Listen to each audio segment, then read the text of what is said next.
All right. Good evening, everyone. Good evening. Heads of mission, members of the diplomatic corps, heads of organizations, and ladies and gentlemen of the diaspora. My name is Rosalinda, and I'm the head of the diaspora unit here at the Ministry of Foreign Affairs. And I take this opportunity to welcome each and every one of you to our final night in the webinar series that is intended to provide the members of the diaspora with crucial information to help guide their investment interest in Guyana. Over the past several nights, we've had some very interesting presentations by several agencies, such as the Central Housing and Planning Authority, Lands and Survey. We've had the EPA, we've had the Ministry of Agriculture represented, and many others. And I can tell you the information was very good, it was very valuable, and the members of the diaspora welcome these the information. I'm happy to tell you that all the presentations that you've seen over the past several days will be shared with all of you, including the video recording of these webinars. So you'll have resources to go back to if you need any clarity. Tonight being the final night of our webinar series, we will be focusing on the oil and gas sector. Now, that is a sector that's been driving a lot of excitement in the country and is largely responsible for a lot of the new initiatives, the investments, and the heightened interest that we continue to see in Guyana. And we wanted to help the diaspora to understand the sector a little bit more in depth and to understand how they can play a part in the oil and gas sector. But in addition to the oil and gas sector, there will be presentations from two other sectors, no less important to Guyana, and that would be the mining sector and the forestry sector. So we will have 4 presentations for tonight. Now, as you hear these presentations, you may put your questions in the chat box, and of course, we will have a moderated question and answer segment. But tonight, you will not be seeing or hearing much from me. We have our moderator from the diaspora. He's been a gentleman that has been very supportive of our work and very accomplished in his own right. And the privilege is mine this evening to introduce to you our moderator for this evening's webinar, Mr. Floyd Haynes. And Mr. Haynes is a Guyanese-born professional with over 30 years of executive level experience. He's a certified public accountant and a certified fraud examiner who holds a master's degree in public policy from Harvard University's Kennedy School of Government. Mr. Haynes is an adjunct professor in finance and accounting at the University of the District of Columbia and a public lecturer in leadership and management.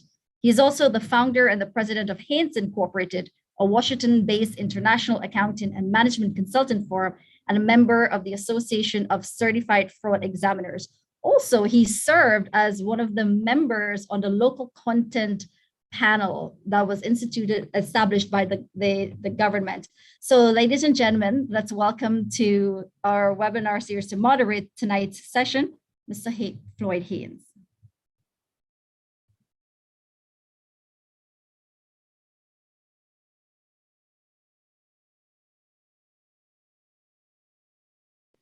You need to unmute Mr. Haynes.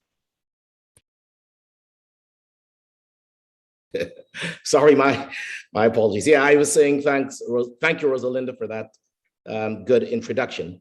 Members of our mission, the diplomatic community, and the members of the diaspora, the participants, I want to take this opportunity to welcome you all to what is going to be a very, very interesting program where we hope to impart knowledge and information that hopefully you can then take back to you and help you with your planning as you contemplate investing in Guyana. I would be remiss if I did not take this opportunity to thank the government. In my estimation, this government has been more committed to diaspora engagement than any in the history of Guyana. And indeed, His Excellency, the President, the Vice President, Minister Todd, and Foreign Secretary Robert Prasad, all whom have been steadfast in their commitment and their support in helping to make this a success, And none of this would be possible without our gracious host, Rosalinda Rasul, who has done a phenomenal job in pulling this all together. So with that in mind, I want to thank you all. And let's move right into the program. There has been a false narrative that Guyanese at home are not welcoming of the diaspora. Tonight, we want to disabuse you of that notion. It is patently untrue.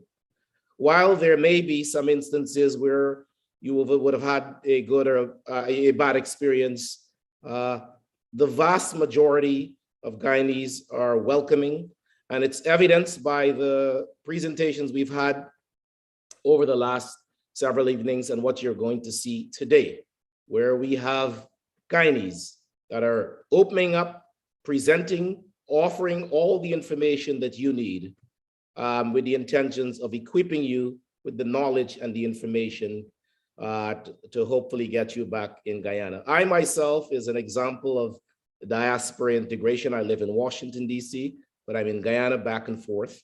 And I have found nothing but welcoming Guyanese. I'm looking to collaborate and work.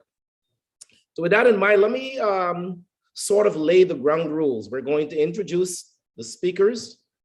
They're going to present. At the end of the presentation, we're going to hold the question and answers after all the presenters have had their chances. So I'm going to ask you to bear with us as they make their presentation. Once that's done, we will go into a question and answer session, and we hope to get all your questions in. We'll do our best, or certainly as many as possible. And hopefully you will leave this session well informed with food for thought. With that, let me get into the introduction. The first panelist is Dr. Natasha Gaskin. She's director of the Center for Local Business Development.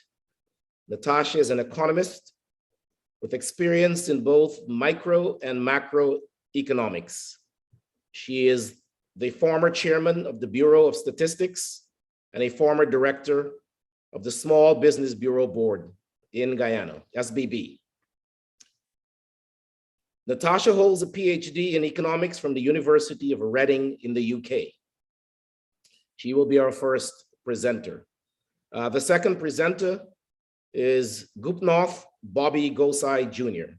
He is a senior petroleum coordinator with the Ministry of Natural Resources, with key responsibilities for assisting with the development and implementation of the objectives of the government of Guyana with respect to petroleum. Mr. Gosai holds a BSc in economics from the University of Guyana, an MSc from the University of the West Indies, and he's currently pursuing a PhD, Doctor of Philosophy in Economics. Next up, we will have Mr. James Singh. He is a management consultant with the Forestry Commission. Mr. Singh has had a long career with the Guyana Forestry Commission, first as Commissioner of Forest. His knowledge and experience in this sector have aided in the management and preservation of Guyana's forests. As you all know, with the environment being a major issue on a global scale, managing and taking care of our forests is crucially important. Mr. Singh has also served in several government boards and as Commissioner of the Indigenous Peoples Commission. He currently serves as a management consultant for the Forestry Commission. And finally, we will have Mr. Newell Dennison. Mr. Dennison is the Commissioner of Guyana Geology Mines Commission, what is known as GGMC. This is a position he's held since 2015. Prior to that, he was Deputy Commissioner or the Assistant Commissioner for the Petroleum Division. He held that position since 1994. Mr. Dennison holds a BS with honors in geology from the University of Windsor. So these are going to be our presenters. And again, the rules of engagement are we will have the presenters make their presentation. At the end of the final presentation, we will open the floor for question and answers. And so without further ado, if Dr. Gaskin is ready, I would like to introduce our first presenter, Dr. Natasha Gaskin.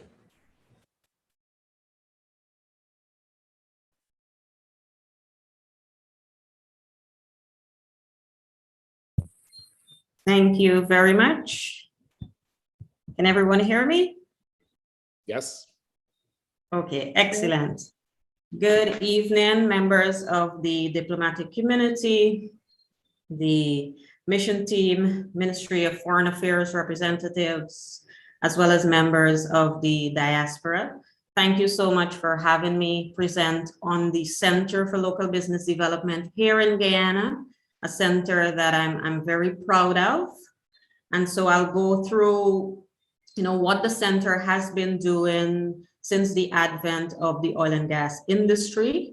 I really like the fact that the focus this evening is on oil and gas, but also on mining and forestry, key sectors that are very important for us as Guyanese. So as we think through our economic development in country, it's very important that we focus on diversification and also focus on those core sectors that we've had for decades. So before we get started, a reminder that we are operating in a COVID environment.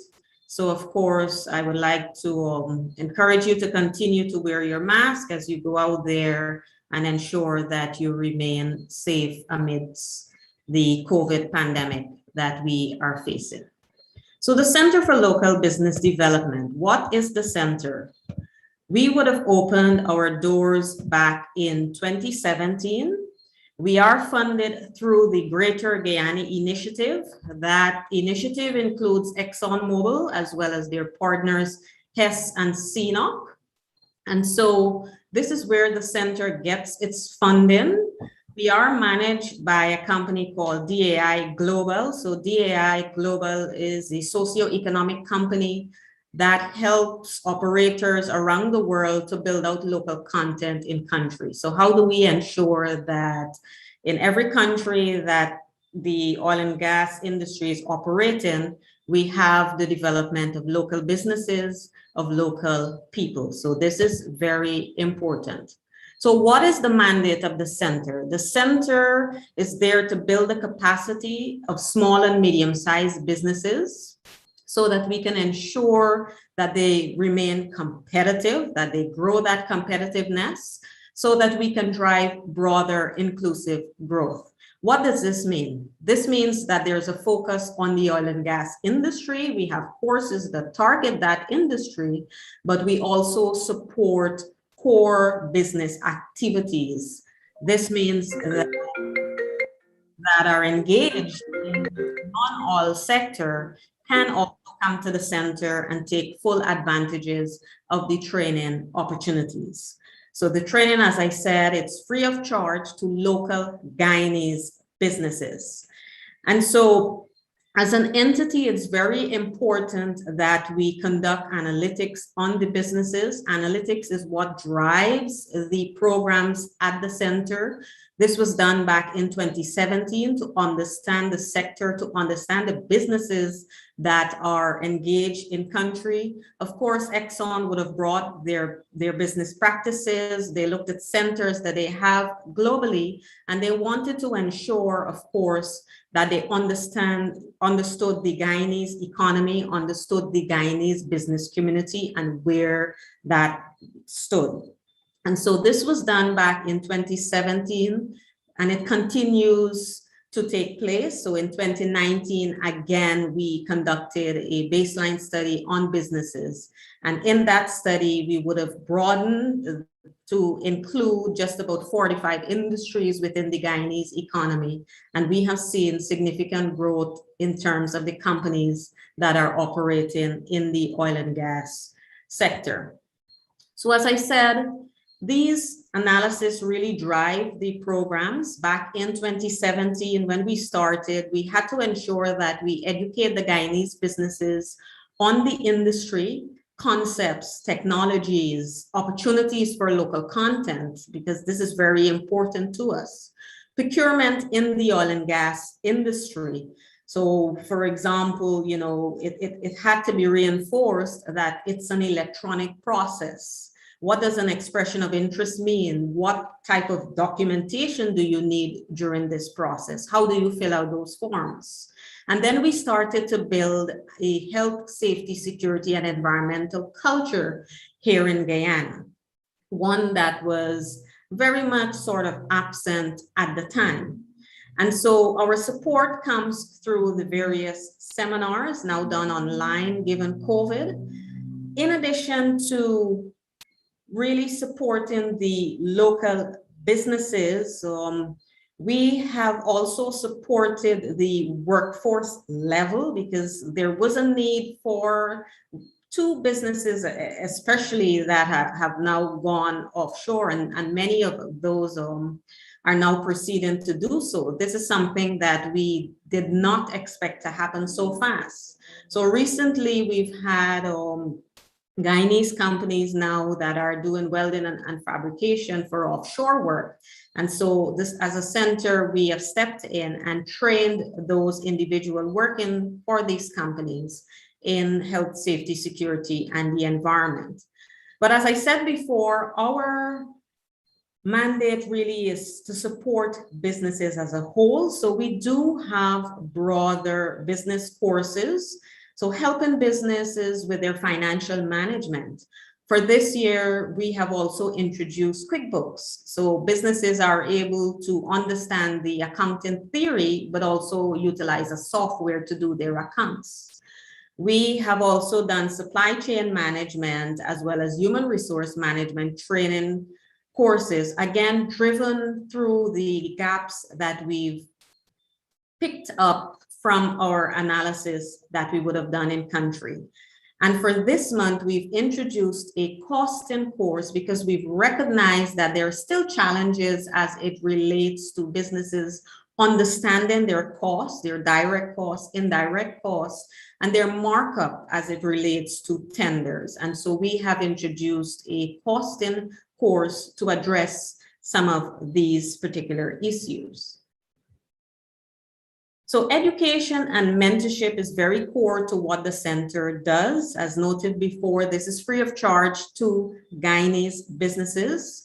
We also have an ISO 9001 program where we mentor companies through to a compliance phase. It's very important that companies have a quality management system. One of the things that we've noted through our assessment is that documentation from businesses was lacking. So they had good business practices, but they weren't documenting.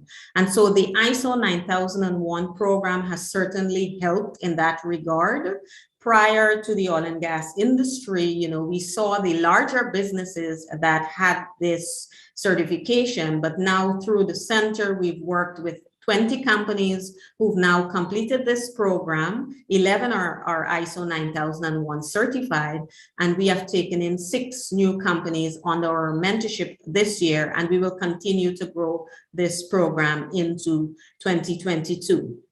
We have also taken up the mandate of building the HSSC culture. As I said, we started with the seminars, and then persons were coming to us, they were saying, you know, how do I write a manual? How do I implement a system? And so we came up with the HSSC management system programs that takes just about 6 months. Again, this is mentoring. It's a hand-holding process for the businesses. So we do this through an introductory course to management, first of all, to get that buy-in. We follow up with the businesses on a one-on-one basis. We review their documents, their HSSC manuals, provide feedback to them before we can conduct a questionnaire and do a site visit. So really a tailored program to help these companies to build a basic HSSC system.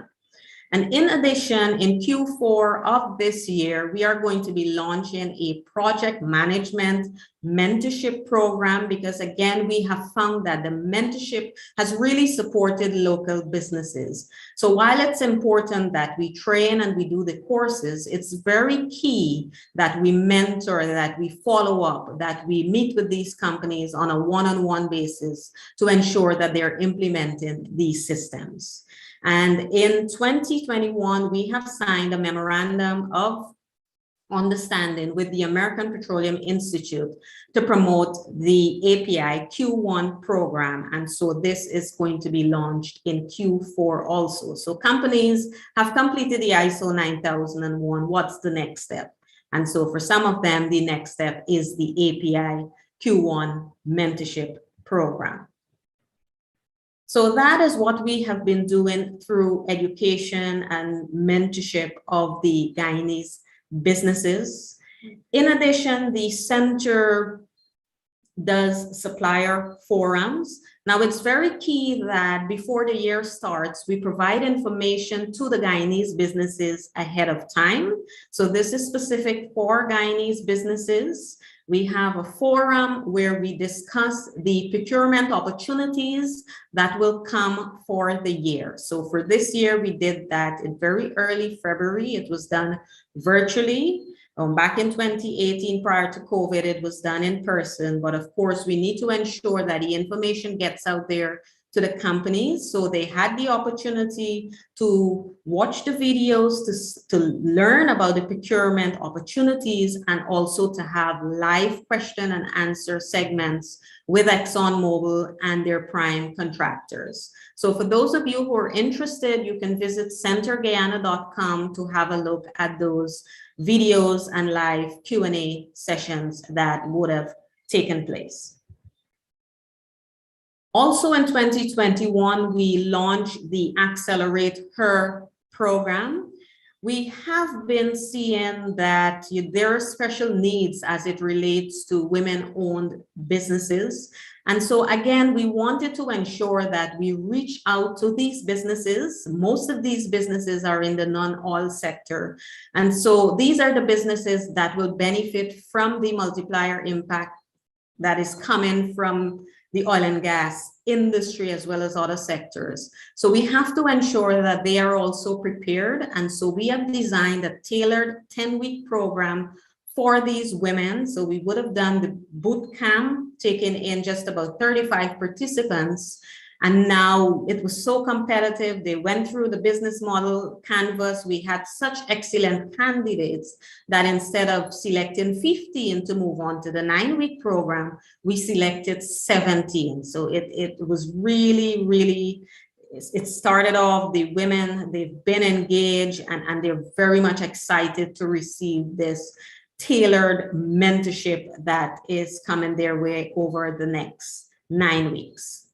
And so you may be thinking, how do I get involved with the center? It is important that you register with us. So you can register with the center to see those expression of interest and requests for information that is coming from ExxonMobil and their prime contractors. You can do so at centerguyana.com, go to supplier registration portal and get registered to see those opportunities that are coming through. It's important to note that the center's portal is an information portal. We do not review any tender documents or procurement documents. So it's the information that we send out. All of the primes have their own individual process that they will go through. So it's key to register. You must be registered so that you can apply for those tendering opportunities, but it's the information that we are providing to you. So our mandate is on capacity, on building the competitiveness of local Guyanese businesses. And to the diaspora, it's very important that as you think through operating in Guyana, that you move in country, because in country value is very important, and so is local content development. And I'm sure my colleague, Mr. Desai, will go a bit more into the importance of local content and why it's important that we have this in country. So thank you so much. I'll now hand it back to the team at the Ministry of Foreign Affairs. Thank you. Thank you, Dr. Gaskin, for that very am I mic'd? Okay. Thank you, Dr. Gaskin, for that very informative presentation. And as you can see, this government is committed in word and deed. We have the Center for Local Business Development, which underscores the commitment to local content. Some of the things I heard: education, mentorship, procurement opportunities. You know, you may be sitting out there and probably saying, you know, this oil and gas, I'm not involved in that. But you have to think beyond that, all the ancillary industries that surrounded the oil and gas. So there's hospitality, there's welding, transportation, logistics, training, and on and on. So it is not just limited to oil and gas. Thanks again, Dr. Gaskin. Our next speaker is Mr. Gosai. You're on. He's a senior petroleum consultant in the Ministry of Natural Resources.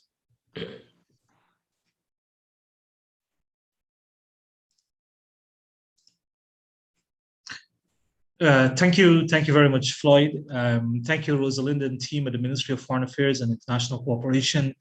Thank you to the other members of the panel and their audience and the diaspora in particular.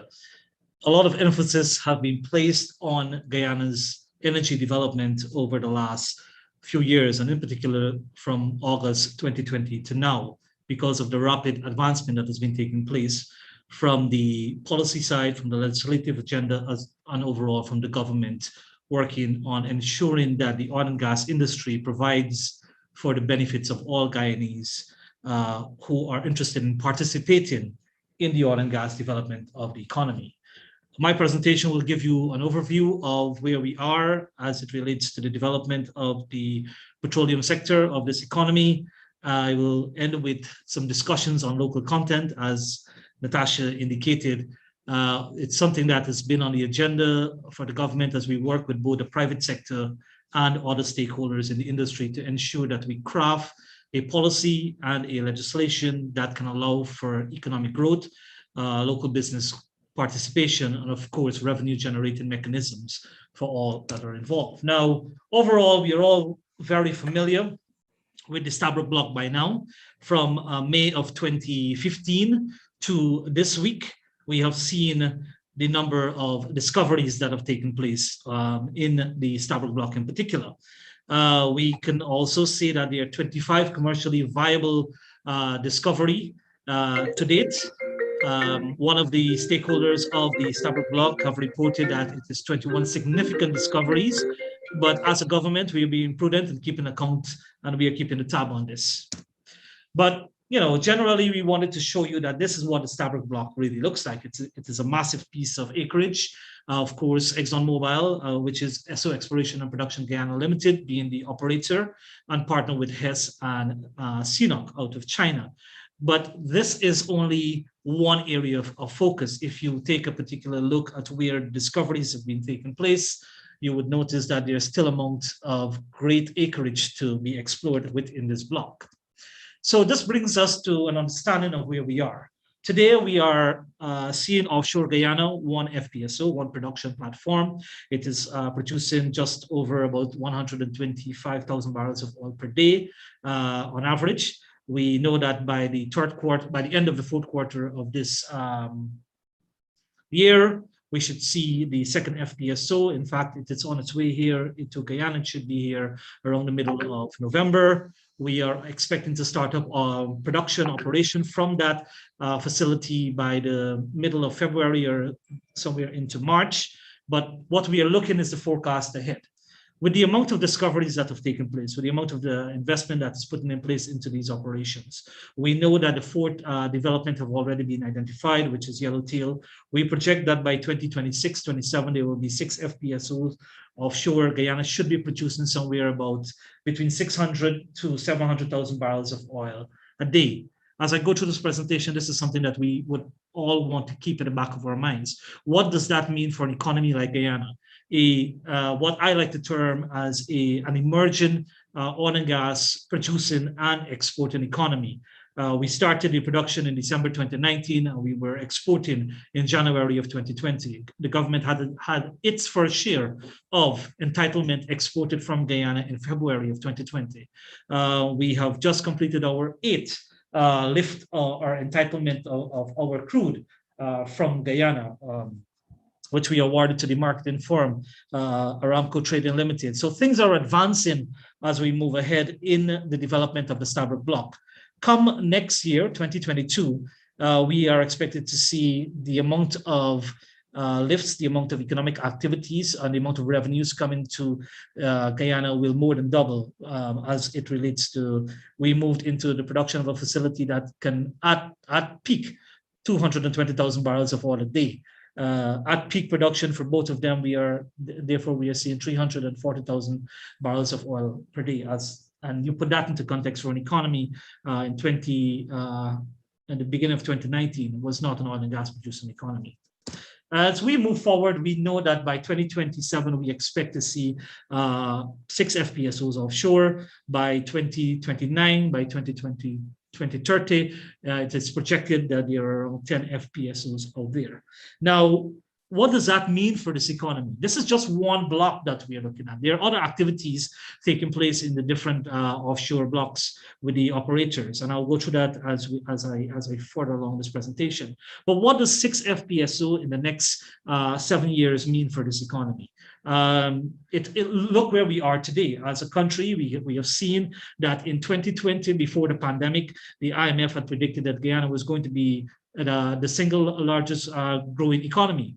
In 2021, when the figures were out, it did produce that. We were such an economy, but as I like to say, that we had the year of the pandemic, the year of the vaccine, and 2022 is going to be the second jump off year. So it means more economic activities coming to Guyana. And as you in the diaspora who are interested in looking at what are the opportunities available here, it's not just about the oil and gas activities offshore, but those that are available onshore, the business growth opportunities that are available onshore. So you're looking at the supply chain management of this entire industry and the opportunities that are involved in being a part of the oil and gas industry. Now, whether those are in the form of being a direct supplier or an indirect supplier, whether you are part of the financial system or whether you are part of the economic framework that is looking for the revenues coming back from the oil and gas sector, or revenues going into the oil and gas sector or activities. As in local content, we like to say forward and backward linkages or the fiscal linkages. You have to look and see in Guyana right now, what are the opportunities available. It does not necessarily have to be in the direct oil and gas industry. It can be in economic term, what we like to say, the positive externalities of such an industry. Now, the Stabroek Block, as we all know, is one that is very prolific. It is one that is attracting investors all around the world. It is one that is allowing for the growth of industries in this economy. It is also one that is showing that within the time period and the time frame, it has set a new record from discovery to development. And here we are moving into our second production facility, and it is one that is highly capital intensive, but at the same time, there's the demand for key skilled personnel. So training of personnel is very important as it relates to the local content capacity building initiative of the government of Guyana. We know that there are a few manpower and recruitment agencies, but what we want to do as a government is to ensure that they are institutional capacity development for the business community. So we want to make sure that our technical institutions, our vocational institutions, our tertiary educational institutions are putting in place the right curriculum to ensure that persons who are interested in being part of the value chain of the oil and gas industry can get those required training so that they can participate by being employed, they can earn income, and they can generate their own businesses over time. Because that is the focus of where we are going with local content. I'll get to that in a short while. However, I always like to present the economics of the Stabroek Block, and that is clearly to say that to date, we noticed from the announcement this week, it's now estimated of 10 billion barrels of oil equivalent. This is taking all the discoveries into place and into date. We have seen that the excitement of the returns to the investor, the internal rate of return can be greater than 10%, using an expected oil price of as low as $35 a barrel. Now, oil price went over the psychological $80 a barrel up to $83 a barrel earlier this week. That's good for an oil exporting economy like us. There was a time when, just an oil consuming economy, when the oil price was rising, we were not particularly happy. But this also brings into account the type of macroeconomic framework that you put into place. What type of policies, what type of fiscal policies, as well as monetary policies as a government, you are very careful as it relates to the pressure on consumers. We, in our economy, we don't have a value-added petroleum as yet, in the sense that we're generating here. We don't have a refinery as yet. So one of the measures we saw earlier this week is the government reducing the taxes to ensure that the price that we are paying at the pump is coming down. So while that is coming down, the revenues that we're getting for exportation and our royalties are increasing, all because of the level of investment that have been taking place and that will take place over the next 10 years. And of course, the net present value along with the economic rate of return of these discoveries today. Now, we have seen that Liza 1, Liza 2, and Payara have already been sanctioned. We have seen that the break-even is very low. That's why I said below $35 a barrel, which means that there can be economic profit even at $35 a barrel.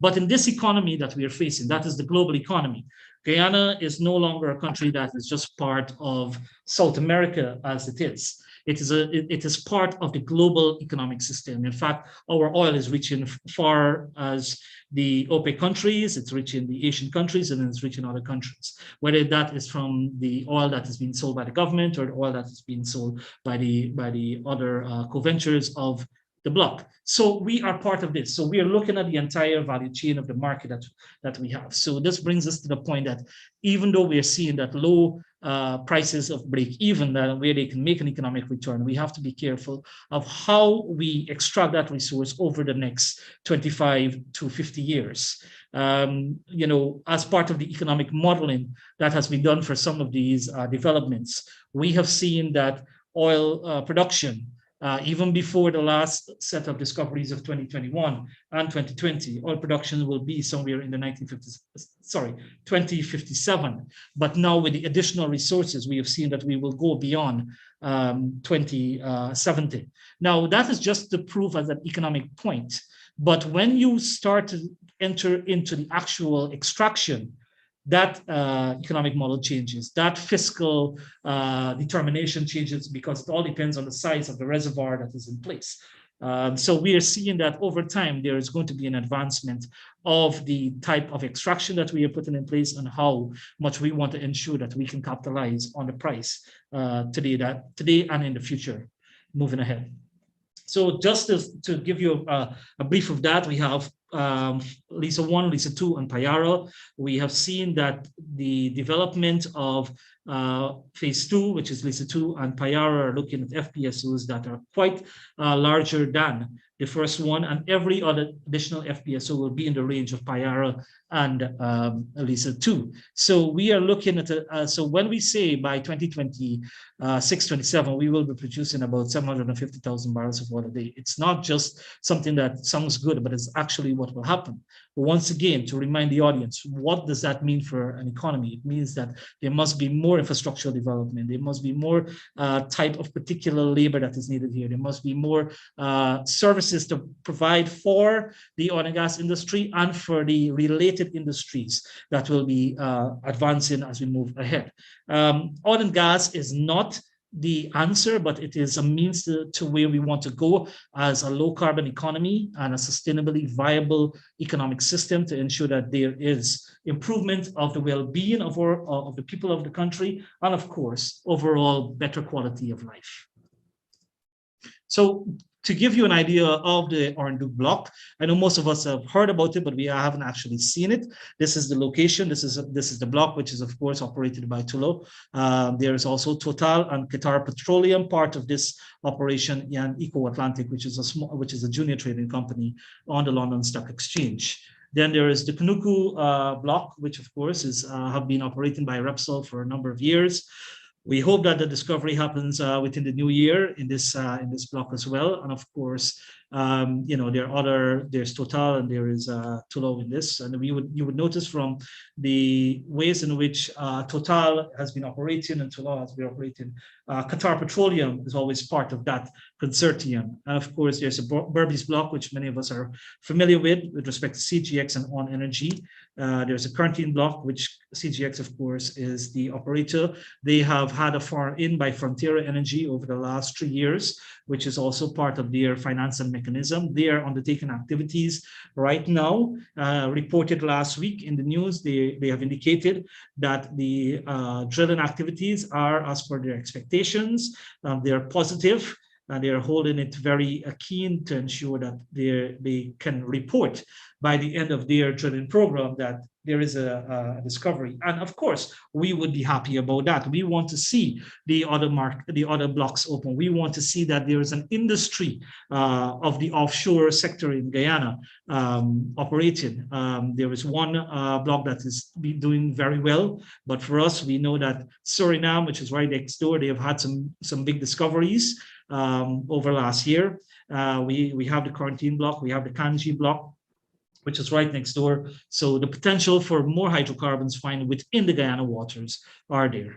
And of course, the Demerara block, which haven't seen much activities as over the last 10 years, except for when there was some activities in there by Repsol and CGX. But we are hoping to ensure that based upon the agreements that are in place, that the investors can be able to provide some level of economic activities. If not, as per the conditions of the agreement, there will have to be some level of relinquishment. And then there's a Kanji block, which of course activities have been taking place by ExxonMobil, who farmed into it and is now the operator. Mid-Atlantic and JHI, which are junior companies on the Toronto Stock Exchange. They of course have been looking towards the financing operation and to make sure that there is some level of activities continuously happening over time. And the Kaieteur block, a lot of attention have been placed on this. Exxon has done some preliminary work there, and we hope that when the drilling program is undertaken, that there will be a discovery within these blocks. So it is not just about the Stabroek operation, but the other blocks that are in place. You saw within the map the indication of Block C, which has not been allocated. There are some near to shore blocks which have not been allocated as yet, but the discussion is around ensuring that we can do this in an open and transparent manner, where there are auction and bidding rounds for those blocks, and it is encouraged, it is supported to see local consortiums, local companies, as well as those in the diaspora who can raise the necessary capital, can find a way to be part of that system as well. But as I was talking about the prudent macroeconomic management of the economy, we have to also take into account what are we susceptible to as a country, as now being an oil producer and exporter. Of course, the oil prices is the main factor, second by the level of reserves that are in place. And I put the oil price there because the volatility of the oil price will always be there. Those in the academic industry will always tell you that yes, it will. Those who are in the actual production phases and those who might just be looking at the financial undertaking. I remember a question being asked to me in 2018, why are we focusing on the volatility of the oil price? But look at 2020, what happened? There was a pandemic and the oil price went below zero. But here we are about 16 months later, and the oil price is above $80. The highest it's been since about 2009, I think. Now, we have seen what we will term as consistent exploration success, because the rate of success is greater than the rate of failure that we have seen in our discoveries. And of course, we want to make sure that the programs, the policies, and the legislation that is being put in place allows for maximum economic benefits to the local economy. Now, that's on the oil side. Just to briefly indicate to you, because there's going to be more information coming out later the year on the gas to energy project. Of course, you do know that the timeline for this project is set for 2024. The government has made a commitment to this. We are working with the operators to ensure that all of the activities that are necessary and that are needed are put in place to make sure that the development of the gas to shore pipeline is completed, as well as from shore to the gas power plant, which the area has already been identified as Wales. For those of you who aren't familiar, it is not where the Wales estate is. It is further away from that. It is further inland to a few areas that are not populated to any extent. And we're looking at the entire development of an industrial zone in that area, all to be powered by the gas to energy project. Just before we officially started, those of you who logged on would have seen the information presented and the speech given by the president to talk about the type of value-added industries we are looking for from the gas to energy project. Those are related to fertilizers. Those are related to trying to get the different type of activities, whether those will be cement plants, whether those are going to be other ammonia plants, but all that are looking to provide the goods that we are importing into this country so that we can manufacture it right here. The gas to power project is going to be one that will change the dynamic of our country. So over the next 5 years, when this project is implemented, and we've all known that one of the greatest hurdle that we've had in terms of enhancing our manufacturing capacity is the cost of electricity and the stability of electricity in Guyana. This project will correct that and allow for an industrialized state to be achieved. Then we must look at the other opportunities that are available in the industry that are spilling off from the oil and gas sector. As I said, you need to focus not only what is happening offshore, but what can happen onshore. And these are related to things such as the logistics services, the fabrication, the warehousing, the laydown yard, the shore bases, everything that can be supplied outside of Guyana for the oil and gas industry can be produced here, can be established here, and can be generated for this local economy. I don't need to tell you about the advantages that we have here. All of that information is available on the Go Invest website, whether you're looking at the comparative or the absolute advantage, or even the competitive advantage of Guyana over other economies within the region. It is important to note that whilst we do have low break-even prices for the development of each of the fields, internally, we have done the economic modeling. We have also seen that internal rate of return for the fields that I mentioned, not the ones that have been discovered this year, but previously are within the range of 10 to 52%. So it's very important that we understand that for the operators, for the investors, for the oil companies, the rate of return is good. At the same time, the government take is also favorable given the type of fiscal regime that is in place. And of course, local content, which is a very topical issue since February of this year, when we launched the revised draft policy. Floyd and others were part of the initial project towards the end of 2020 on that panel to have established the groundwork for the local content policy. We have advanced that to date. A lot of questions have been asking about it. We are now in the phase of finalizing the legislation. There will be a local content bill in Guyana. The bill will be the driver of the policy and the objectives of the policy. The legislation will also allow for the creation of the mechanism in which we implement the measures of local content, the monitoring of the local content policy and the legislation itself by the establishment of different intergovernmental agencies, as well as a multi-stakeholder group with the private sector, review of the objectives and the programs and policies that we have laid out in the policy itself, that we want to review this annually. And the term that we want to ensure everyone understands is that the local content objective that we are putting out in the legislation, the local content objectives that we have laid out in the policy must be realistic and realizable for this economy. We are not going to put things in there that will not be achieved within a certain time frame. That is why we will come back to the industry itself to show them what we are putting in place in terms of a legislation and in terms of the overall policy, so that they can give us their revision of what they have seen happening over the last 6 months in the country.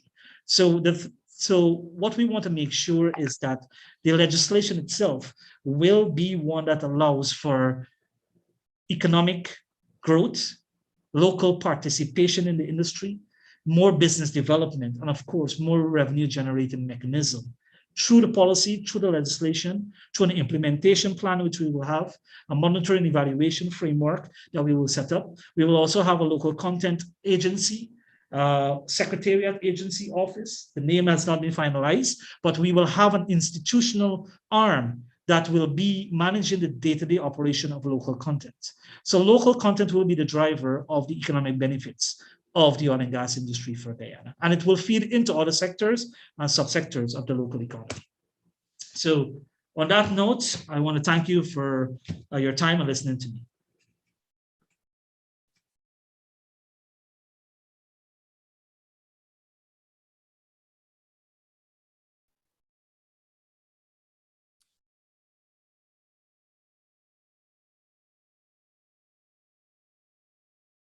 Am I on? Yes, yes, you are. Mr. Okay, Singh. great. Thank you very much, Bobby, for that in-depth and rather thorough presentation.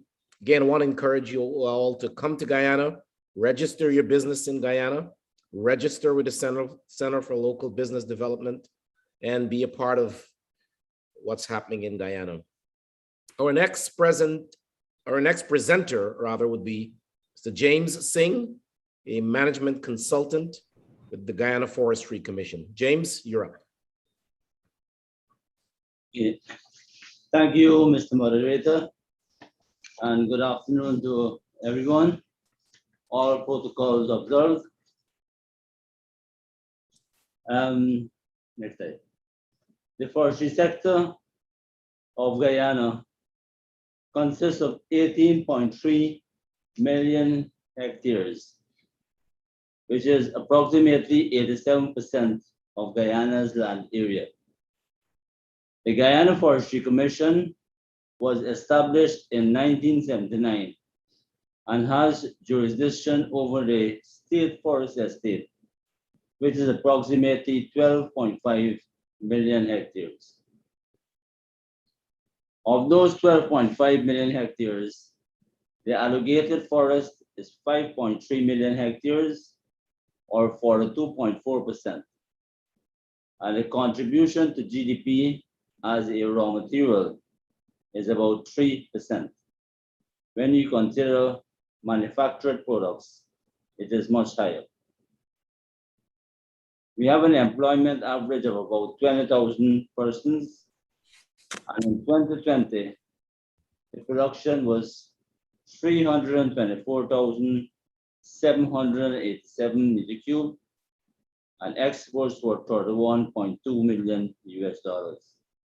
When one considers that under sustainable forest management guidelines, we can harvest 1 million cubic meters, you can see that there is tremendous room for expansion. The next slide gives a summary of the state forest classification. You're going to have the presentation later on, but the important thing to note is that the total production area allocated is 5.27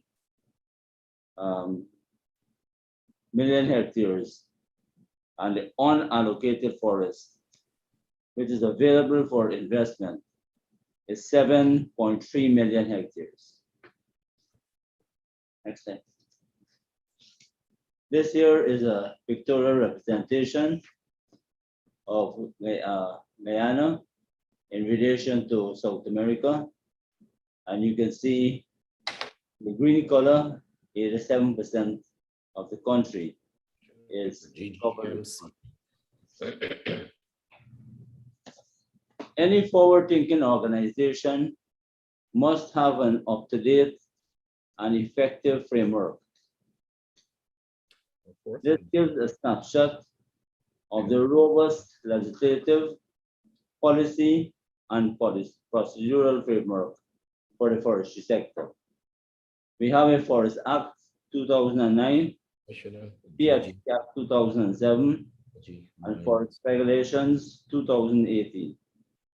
We also have a low carbon development strategy, which is for the entire country.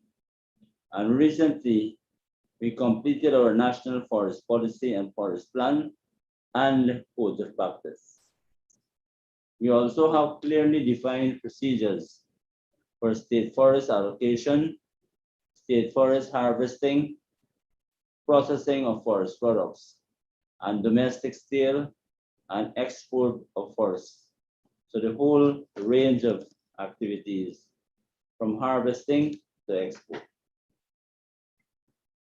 Now, why is Guyana so much in demand as a source of sustainable forestry products? We have a chain of custody, which is well developed. Any log can be traced back to the origin in the forest, and we are one of the few countries in the world, and actually the very first country to implement a national log tagging system. We also have 37 forest stations, which are strategically located. We have done several IFM, or independent forest monitoring audits, and we have passed all of them. The code of practice, which are prescriptions for monitoring small and large concessions, have been accepted internationally, as well as our guidelines for conversion, further processing, and export. What are some of the prescriptions of the code of practice? We have low intensity selective logging, and this may come as a surprise to persons, but we have GFC coordinates for every single tree that is cut.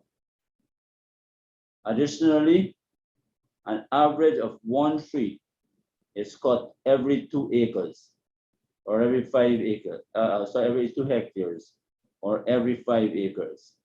So there is no evidence of overharvesting whatsoever. We also issue allowable cuts to concessionaires, and there are minimum distances between felled trees.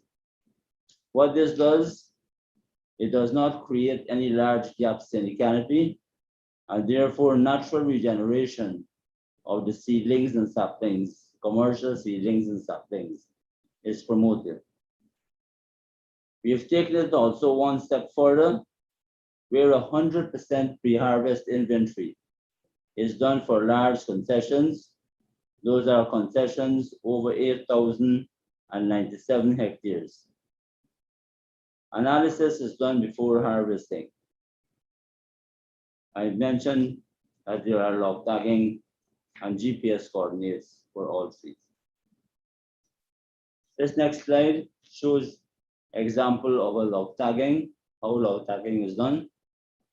Half of the log tag is marked with a stump, and the other half goes onto the tree or a log that is removed away. So we can trace the origin of the stump, of the log, back into the forest. And also, if the logs are converted into boards, a batch of boards will have the log tags placed on them. This is an example of a topographic map that is used by forest concessionaires in Guyana. And you can see the planning phase, the operational phase, the monitoring phase. All of these are shown in this topographic map. This here is 100 hectare blocks, and the diagram to the right shows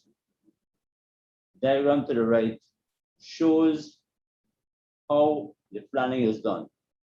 Those circles that you see there represent state trails, represent trees, etc. Represent buffer zones as well.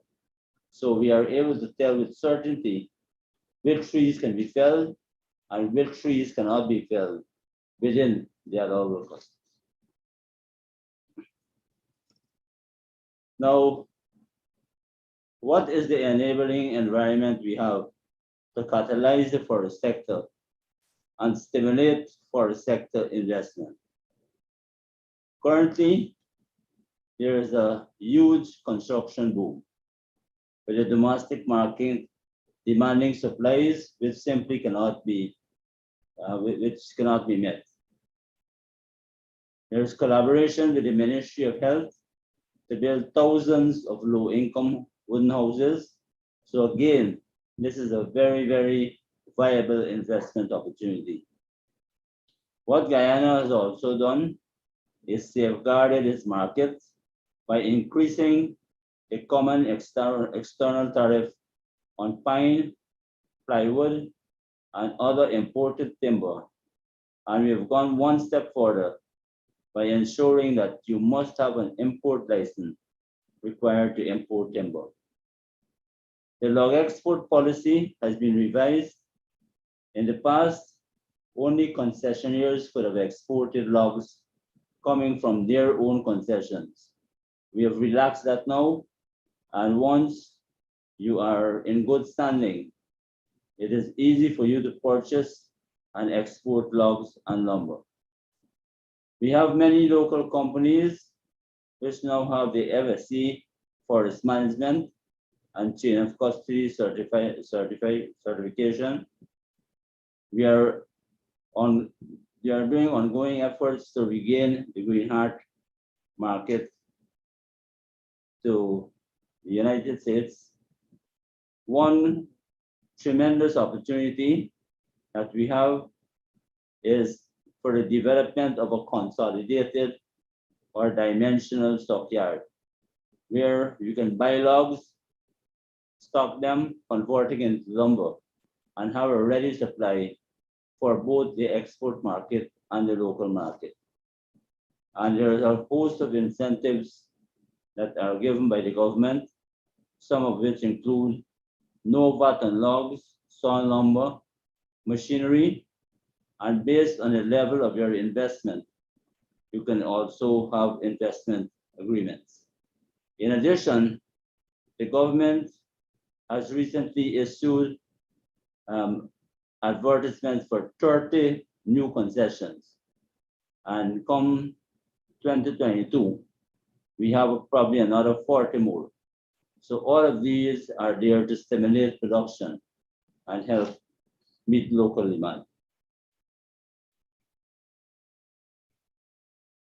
The Guyana MRVS, or Monitoring, Reporting, Verification System, is one of the best globally, and we were actually a pioneer in this global work of the MRVS. And the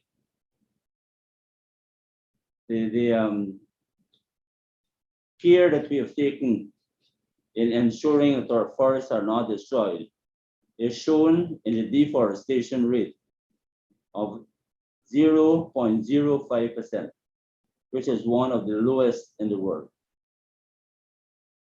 Independent third-party audits have been done. All have confirmed that sustainable forest management is being satisfactorily done. And the ITTO, the International Tropical Thunder Organization, has also confirmed on the basis of field visits done in Guyana that sustainable forest management is being done at the level of the concession. This here is an example of the monitoring, reporting, verification system from 1990 to 2020. And if you look at the very last column, you will see that the highest rate of deforestation was 0.079, which is very, very commendable. What are some more of the enabling environments that we have? to catalyze forest sector and stimulate forest sector investment.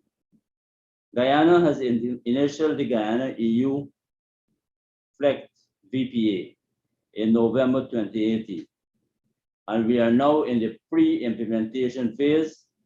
I must say we are well advanced in the pre-implementation phase, and we expect to start issuing license in 2024-25. What the FLECT VPA will do is guarantee legality of origin to consumers. Concurrently, we are engaged in the program for the endorsement of forest certification, or PEFC, and that process we hope to complete in 2022, that's next year. That process will guarantee sustainability of origin. So on one hand, we have FLECT guaranteeing legality of origin. On the other hand, we have PEFC guaranteeing sustainability of origin.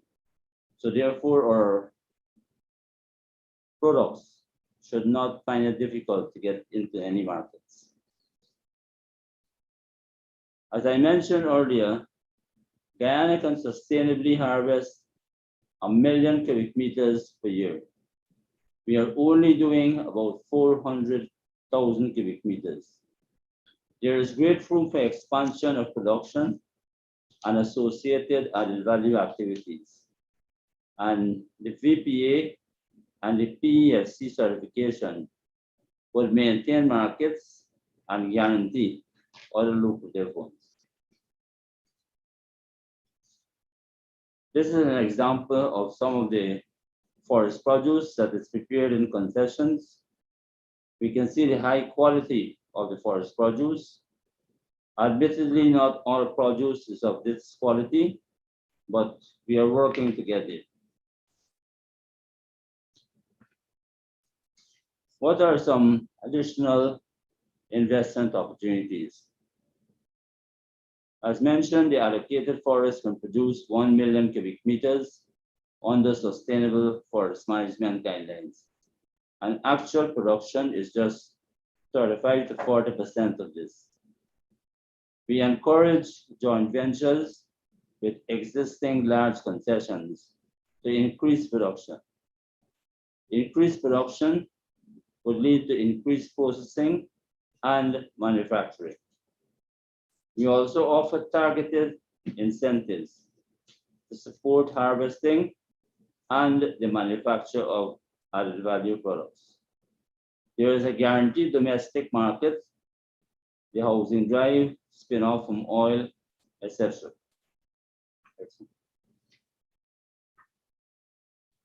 There are some other investment opportunities which do not involve timber harvesting, and these include forest transportation services, trucking, transport, vehicle rentals, forest-related consultancy services, for example, forest inventory, mapping, preparation of environmental and social impact assessments, preparation of annual operational plans, forest management plans, work on the Guyana MRBS, shipping logistics, investment, business plans, etc.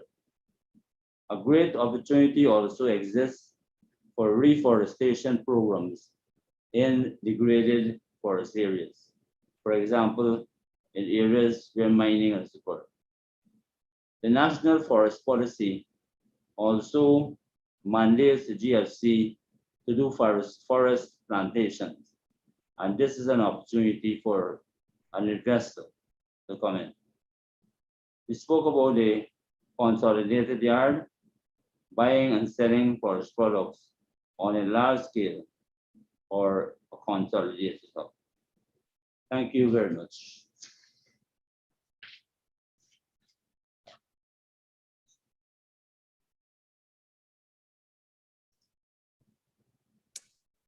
Thank you, James. Next up, we'll hear from Commissioner Dennison. Newell Dennison is the current head of Guyana Geology and Mines Commission. Mr. Dennison, you're up.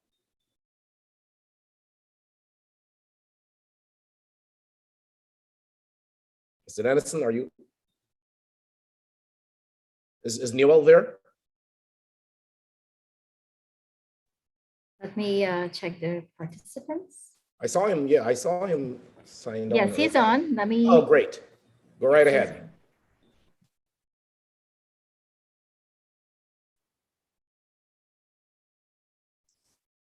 Mr. Dennison, you're muted.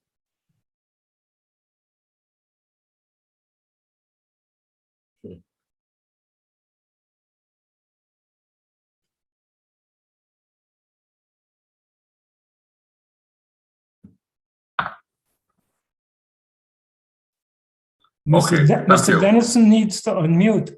Yes, okay. I was unable to unmute just now, so I finally got that done. Sorry about that. Okay, good evening, everyone, or depending on where you are, good day or good morning. All protocols observed. And thank you for this opportunity to give a brief presentation on investment in the mining sector and to have just a brief conversation on some of the developments that have been going on within the mining sector. For those who may have been part of the Go Invest conversation a couple of months ago, you may find similarities in this presentation because it's very similar to the one that I did then. So, as mentioned, I'm very pleased to be here, and I wish to admit from the inception that it was unavoidable that I captured in anecdotal fashion where investment opportunities have been created as a result of the mining sector. I therefore seek your pardon, Mr. Moderator, for taking that latitude slide. Okay. My presentation is up. How do I get, because I have a PowerPoint. I think you can share your screen. Okay. Yes, or we, if you, do you wish us to put it up for you, or Yes, you please. want? Okay. Yes, please.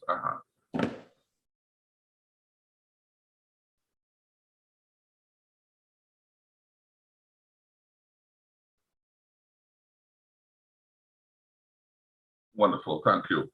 So I'll just this slide or change as necessary. So my second slide. No. No.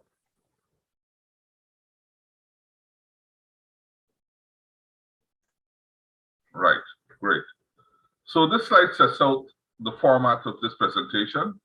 I have 37 slides, but several are illustrative and for general information to be perused at your own leisure. Next. And I go directly into the presentation, which is the next slide. Located on the eastern part of South America between Suriname to the east, Venezuela to the west, Brazil to the surrounding south, and the Atlantic Ocean to the north, geopolitically, Guyana has preserved strong relations with the Caribbean and states to the north, such as Canada, USA, and United Kingdom, while fostering broader ties with southern neighbors, including those across the Atlantic.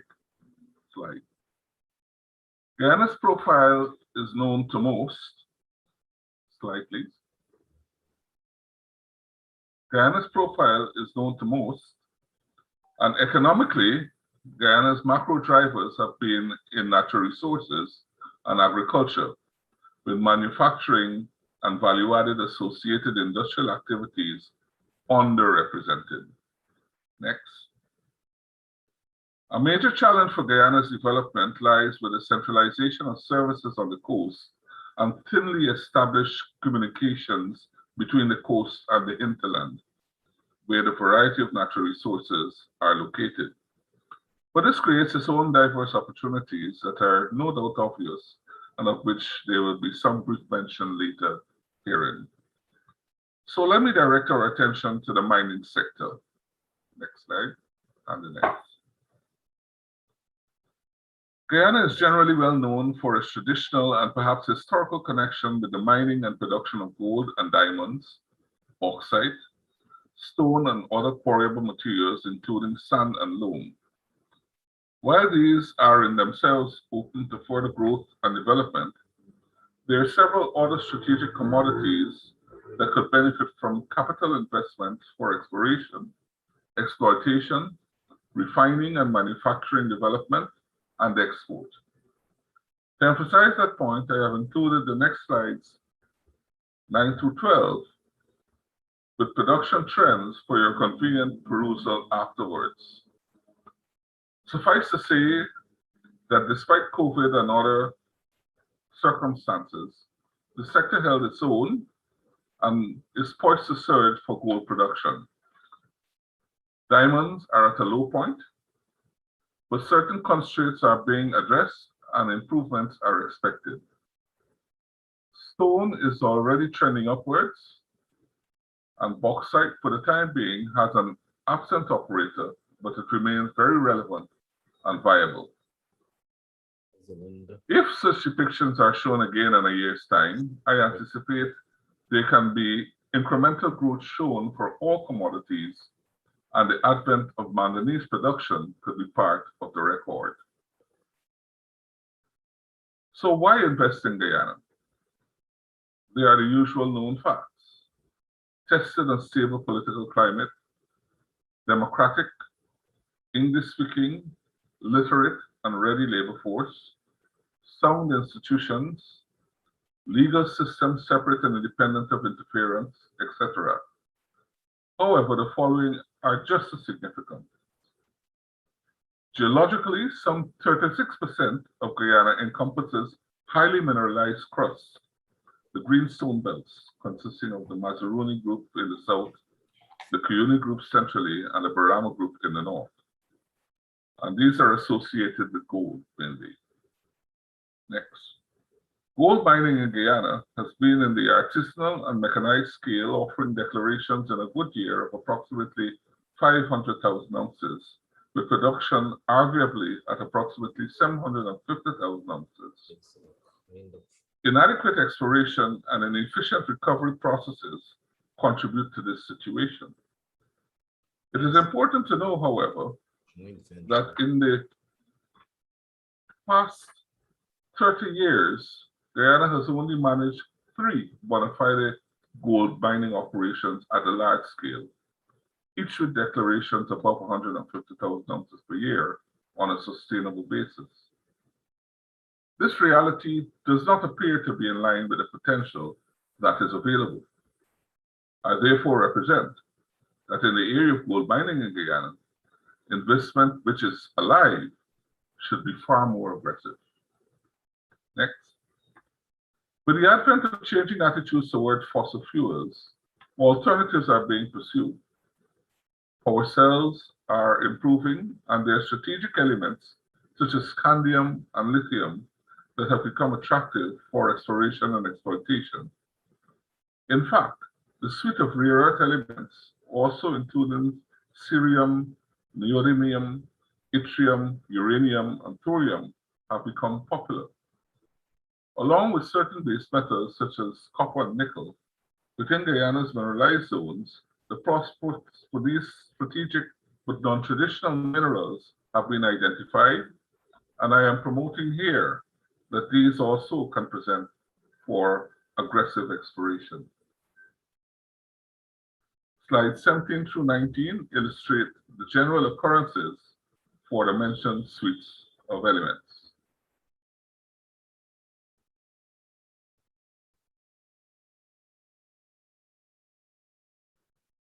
The Guyana Geology and Mines Commission has been doing its part in opening the window for project prospects. In addition to vintage reports and data, the Geological Services Division of GGMC has compiled reports on the geology, geochemistry, and structure of a more recent time frame, which covers some 7,000 kilometers squared of northern Guyana, and this database is commercially accessible.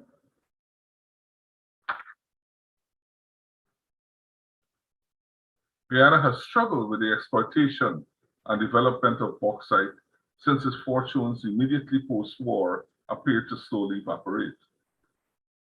The bauxite deposits in Guyana are still considered of the best quality, but their exploitation have always been a challenge due to considerable overburden of sand. Next. Value added has also been hindered, as in the case of manufacturing and industry development, by the limitations of energy or power, which can render products uncompetitive. With the potential for energy generation from Guyana's newfound hydrocarbon resources, downstream options for bauxite can become possible, from calcining to proppants and even aluminium. There are deposits still to develop, for example, the Tarkuli near Bartica, Aroima, and even remnants of resources from along the Berbice River. Guyana is about to expand and grow with infrastructure development and in domestic construction. Production of stone, aggregate, and quarryable materials have to meet demands that could be as much as double the present level of production, which is approximately 600,000 tons of stone. Notwithstanding joining regional and international markets on a competitive basis with a superior product, granite, gabbro, and white sands with silica content of approximately 99%. Slide. There are also the entire host of minerals of potential industrial economic value that have been languishing for inclusion into industrial processes, such as molybdenite, kaolinite, potash, amethyst, and others. The use of clays, including kaolinite, can be grown into a formidable industry for durable, cost-effective construction materials and ceramics.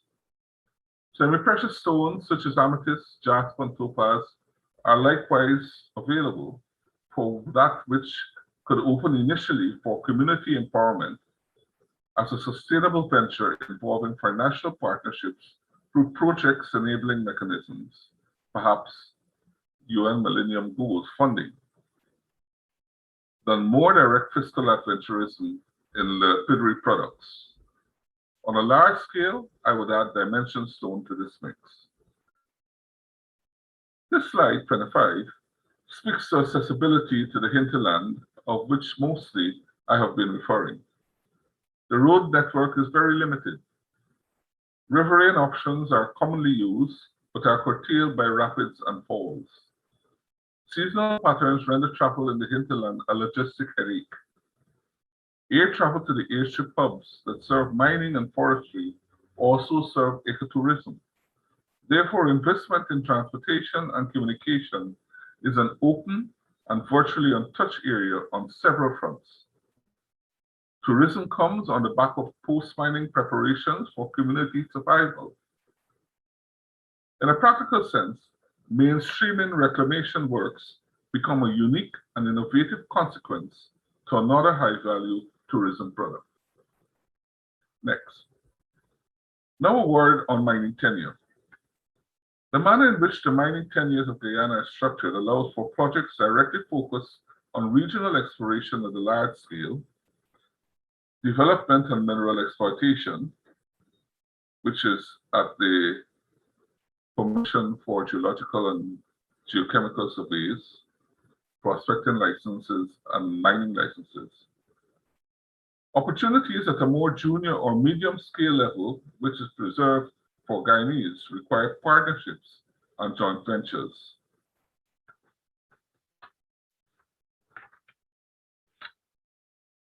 Slide. This slide depicts the principal aspects of scale of operations in Guyana's mining sector. Next. In this presentation about investment opportunities in the mining sector, I have to point out that the sector has a robust mining legislation, which is presently under review to make it more compatible with contemporary realities. The fiscal terms are quite competitive, with the royalty rates for gold being on a sliding scale from 8% to 3%, depending on price.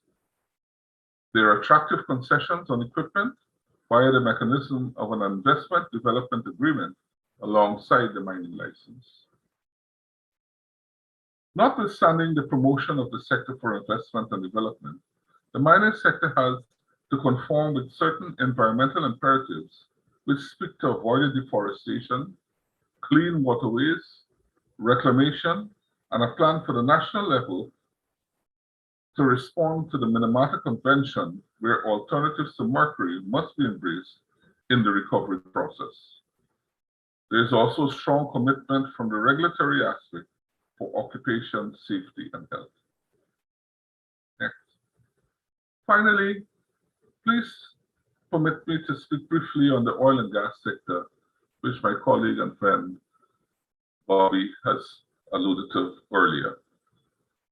By now, Guyana's development trajectory in oil and gas has been well commented on. This slide shows the disposition of the oil blocks in Guyana. The deep water and ultra deep water frontiers have been extraordinary, and what we mentioned, the Stabroek block. There has been and will no doubt continue to be, next slide, opportunities for direct and indirect transactions specific to exploration and development project interests with the licensed companies.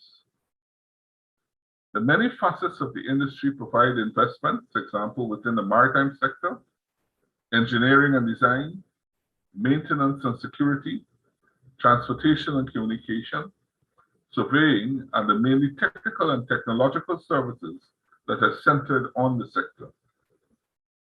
There are going to be in the medium term attention given to the shelfal areas that are currently available and will become available.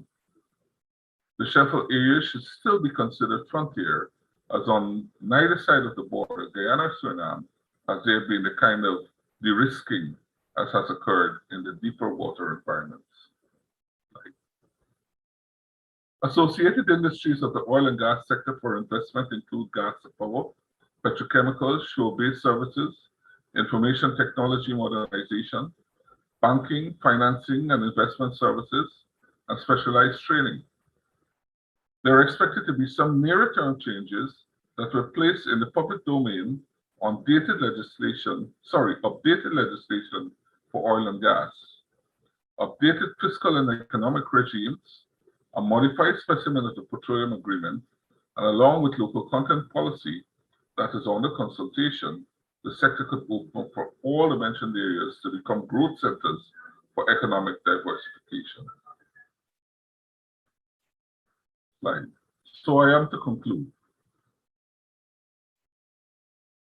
In conclusion, the mining sector, including oil and gas, presents a host of investment opportunities throughout the cycle, being exploration, exploitation, development, and associated manufacturing and industry, establishing a viable value chain.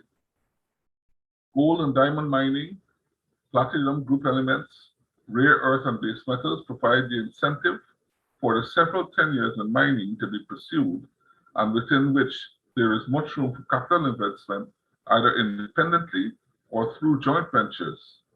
Example in bauxite mining, and in the plan to introduce via suitably convenient competitive arrangement new and existing resource areas at Arawaima, Berbice, Bonasika, and remnant deposits in past mined areas.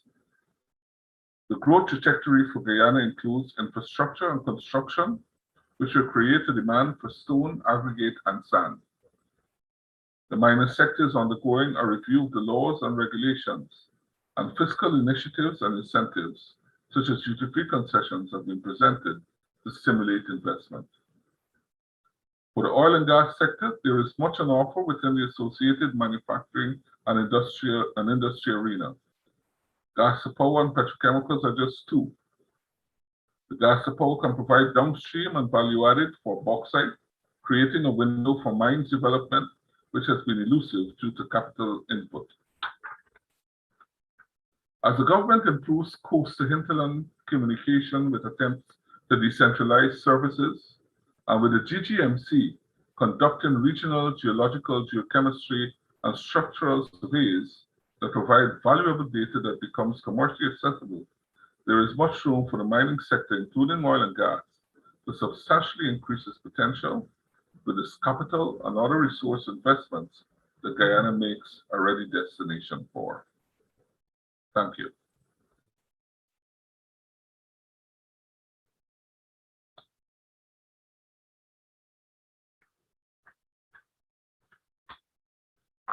Commissioner Dennison, and I want to thank all of our panelists for indeed an elaborate and very in-depth and thorough presentation.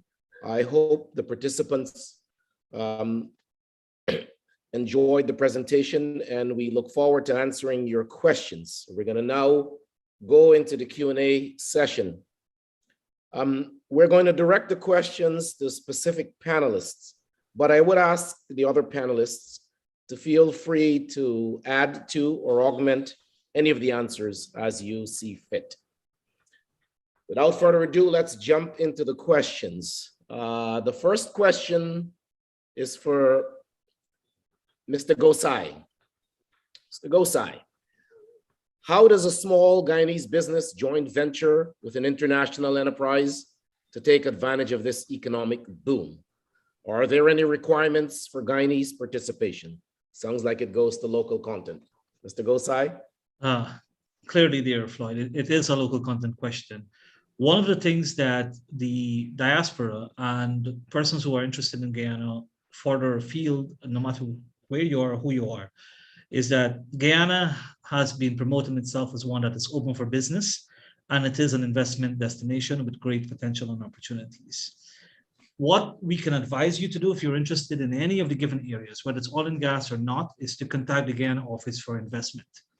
That's the first key agency for you to reach out to, find out what are the requirements to come into some sort of an investment agreement, if you're looking for that type of operation, or if you still want to come in to do a joint venture or partnership in a particular area. Guyanese businesses are encouraged to have partnerships and joint ventures. From a local content point of view, we are promoting that we want the businesses that are here to be owned by Guyanese and to have more Guyanese interests, whether that is in the form of capital or whether that is in the form of the labor participation of that industry. So if you are overseas and you have a local counterpart here, the advice would be for you to start a conversation and see what type of partnerships you can have with a local company here in Guyana. It's not only about a local company that is registered in Guyana, but one that will have the necessary equity in country. Thank you, Bobby. The next. If I may add to what Bobby also said, you know, as Bobby indicated, it's crucial that you're in country, but not only the registration process. So it's important that there is a capacity building plan that you have as it relates to building capacity, hiring local Guyanese and building that capacity with those Guyanese businesses. And of course, the transfer of technology, the transfer of skills is very crucial as you think through those joint ventures, because you also have to think about your exit strategy. Because of course, there will come a time when the Guyanese business is capable of doing that work on their own. So we have to ensure that the skills is built and the technology is transferred over time. So that is very key. Thank you very much. The next question goes to Dr. Gaskin. ExxonMobil's corporate social responsibility aims to improve education in engineering, technology, math, and science, what's known as STEM, and helping women in developing countries achieve their economic goals. Are you encouraging Guyanese businesses to participate in a similar program or practices? If yes, can you explain the instrument that you are using to achieve this end?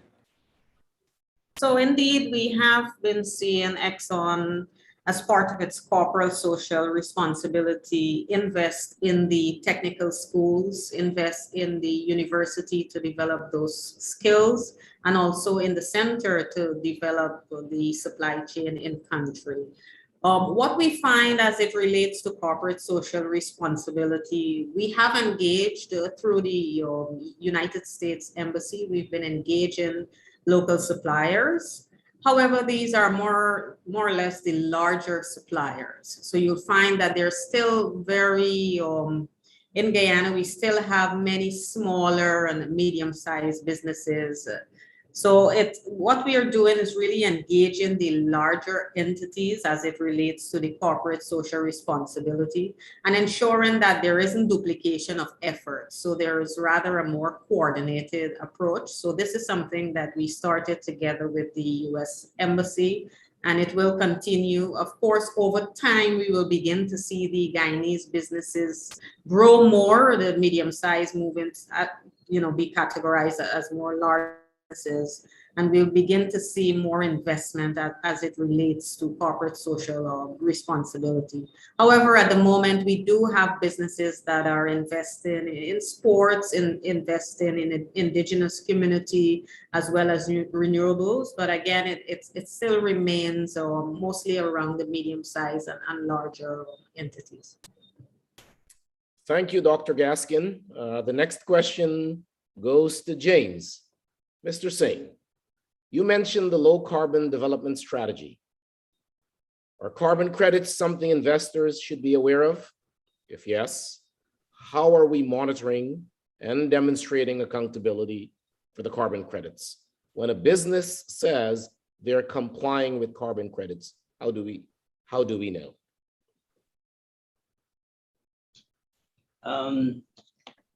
There was a first phase of the low carbon development strategy, which was somewhere around 2010. I'm aware that the Vice President's office, along with some other technical persons, are currently working on another draft of the low carbon development strategy. And that is going to include forestry and all the other aspects in a more meaningful manner.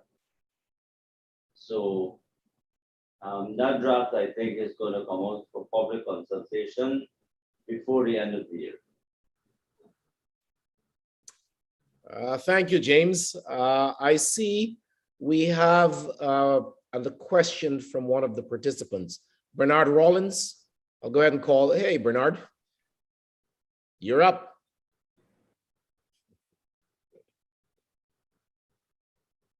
I know this person. With all protocols observed. Much respect to the Guyanese community, the presenters, and you, the moderator, and to the rest of the Guyanese diaspora. My question, and this is one for Mr. Gosai. Upstream is where all the action is. No discovery, no extraction. Since it had been indicated that 6 FPOs will be in place between now and 2027, who is responsible? And I would like a proper explanation on this area.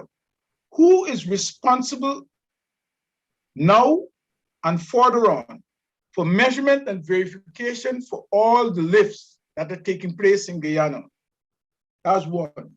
Number 2, local content. For the number of SPOs that will be on the Atlantic shelf, why is it that the Guyana government, past and present, has not invested in what is called a dry dock investment?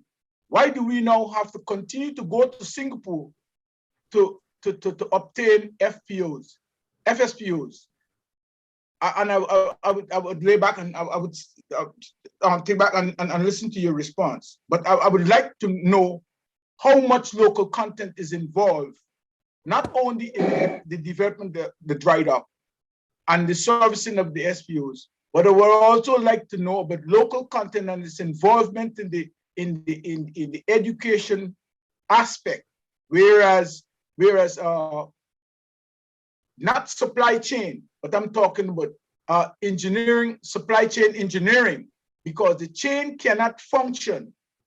The supply chain cannot supply or cannot function or cannot perform if there is improper or what we call obsolete engineering and engineering applications for a successful supply chain on the global market, starting from Guyana. Thank you, Bernard. Two very important areas and your questions surrounding them. The first one on measurement and verification. Let me explain so that you can understand as you asked me to explain in details. Now, the agencies that are responsible for measurement and verification are first the Guyana National Bureau of Standards, and that organization has been training their staff, they have been recruiting new staff, they have been building their own laboratory, they have been enhancing their skills from an institutional point of view and collaborating with the Ministry of Natural Resources on ensuring that every lift or exportation of the crude from Guyana is measured, verified, and of course, the relevant parties, whether that is the operator, the buyer of the crude, and the government of Guyana receives the requisite sample so that it can be tested. The second organization, which is offshore, is the Guyana Revenue Authority. They, of course, are doing their verification of the activities on the vessel. The Guyana National Bureau of Standards are currently in the process of establishing new petroleum standards for verifying all of the activities on the FPSOs. This is the government agency that is responsible for this. In fact, this is the government agency that is responsible for measuring any and everything in the country. So their role is expanding. Secondly, on that, there's third-party verification. When the activities of lifting or exportation is taking place, it is not only the operator or the vessel that is out there to take the tank, the load, or the Guyana National Bureau of Standards that are there. There's a third-party inspector to ensure that as per the SOPs, as per the regulations, and as per the systematic approach to the activities of lifting is done. And of course, there's a fee attached to that. That's on verification. And this will always be an evolving process. Verification is not static because new FPSOs will come on stream, they will have new technology, and there will be different ways of monitoring and verifying. In fact, one of the systems that are being put in place right now is the fiber optic cable, which has been run from the FPSOs, which will be tied into all of the FPSOs and back to Guyana, a fee to the government and a fee to the operator. So we are in the process of designing and looking to facilitate the establishment of that petroleum data management protocol, petroleum data management program, and of course, ensure that we have real-time viewing of what is happening offshore. So those are some of the things that are happening with respect to monitoring and measurement and verification. On the FPSOs, the question of why we can't do what is happening in Singapore is a question that has been asked since February of this year on local content. Now, building an FPSO or modifying a very large vessel is not an easy task. It requires the proper infrastructure. It requires certain key technical personnel, as well as the magnitude of those personnel and the machinery to have it done. It is not impossible. If they can build certain type of offshore rigs in Trinidad and Tobago, they can very much well do it here in Guyana. It's a matter of getting the right investment, getting the infrastructure in place, and having the key personnel in place. One of the things we know is that we don't have enough of the labor supply to work on FPSOs, but it's not something that is impossible. Let me repeat that, it's not impossible. And I like your question, because if as a country, we are now having one FPSO, and later this year we'll have two, and by 2024 we'll have 3, 25, 4, and thereafter, then we can learn we can adapt. We can have those facilities here. So it might have to be in a more fragmented approach where part of the vessel is built somewhere, sailed to Guyana, and then modified and refabricated and put into place here. So that type of phased approach can happen over the next 5 to 7 years, providing that we can be able to have the necessary infrastructure, technology, and skills, whether those are in the terms of quality as well as quantity here in Guyana. So it is a very, very much important question because we are working towards training our local labor force and retraining of the labor force. So what we have seen is that people are interested in working in the shore bases. They're interested in working in the dry docking facilities, even though there are small ones here in Guyana. There aren't major like what we have in Singapore and elsewhere around the world to build FPSOs. There are small ones, which of course, anyone who've paid attention to the Guyanese economy, we know we have a few of them from Georgetown, the Penitence, all the way up to the East Bank. Small dry docking areas that have done rehabilitation of ships and in some cases, the rehabilitation of pontoons and others. But this is on a mega scale. So we have to be able to provide that mechanism. And if we are training people to be welders and fabricators and to encourage investors to have these kind of facilities, we have to also be able to provide the opportunities so that the businesses can flourish with the type of requirements that are needed offshore. So it is on the agenda, but it will have to be done on a phased approach. Thank you. Thank you, Bobby. And if I may add on the local content, you know, the idea or the goal is to make sure that where Guyanese and Guyanese businesses have the skills, the necessary certifications, the expertise, we will insist that Guyanese get that first shot. And whether that opportunity exists on an FPSO or on land, we will insist. But we cannot insist on that until we have the capacity to satisfy those requirements and meet those opportunities. I agree. I agree with you. I just wanted to say this. I was following the Brazil government and what they put in place in terms of dealing with all upstream operation, whether it's gold, whether it's whether it's all, manganese. What Brazil has done, they have now put into their institutions a development of local content, which gears towards the development of all these areas. So what I'm saying is that I want to congratulate I want to congratulate Bobby for his presentation. Been following it. It's not, yes, even though it's a PowerPoint, you know, he knows his onions. So I want to congratulate it. It has been done. Now I'm in school. But what I would like to make sure that happen, put folks like Bobby out into the region, across the 10 administrative region. Let the man go out talking to young people and let them understand what's taking place in Guyana and these schools or the school system in collaboration, what he's doing or presenting, the education system can now gear young people towards what he's presenting. I don't know if you can, you know, run it off and put it together, but folks like him and the others who have done presentation, but I more prefer Bobby to go out there and do his presentation. You know, we want people not to be sleeping while he's presenting. Thanks, Bernard. We'll take it under advisement. I'm sure. You take care and be good, man. Stay strong, stay healthy. All right. The next question is from, well, I see one of the panelists perhaps has a response, Commissioner Dennison. So let's take his response and then we'll go back to the questions. Yeah, just to add a little reality, Guyana right now with a population of 750,000, 800,000 people, and an employment force potentially of half of that at the most.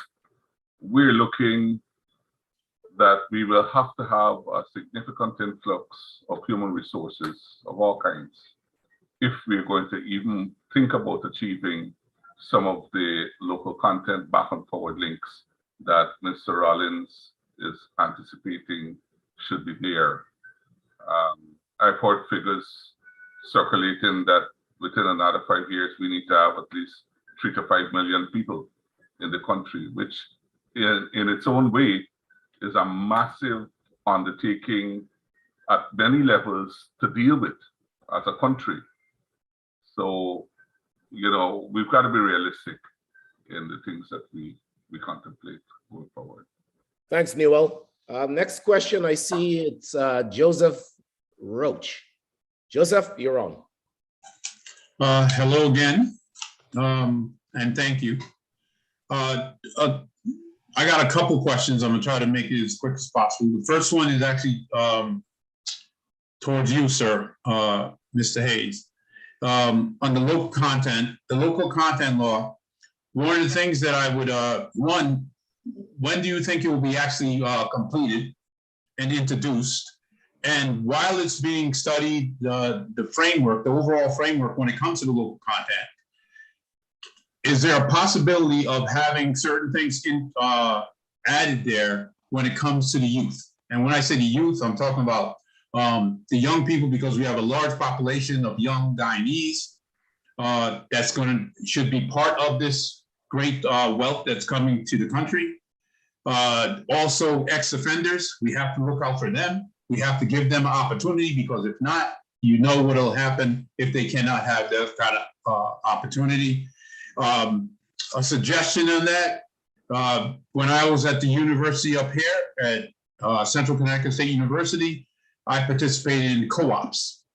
Basically, they put you in a job, you work for 6 months, go back to school, and you know they introduce you to different jobs.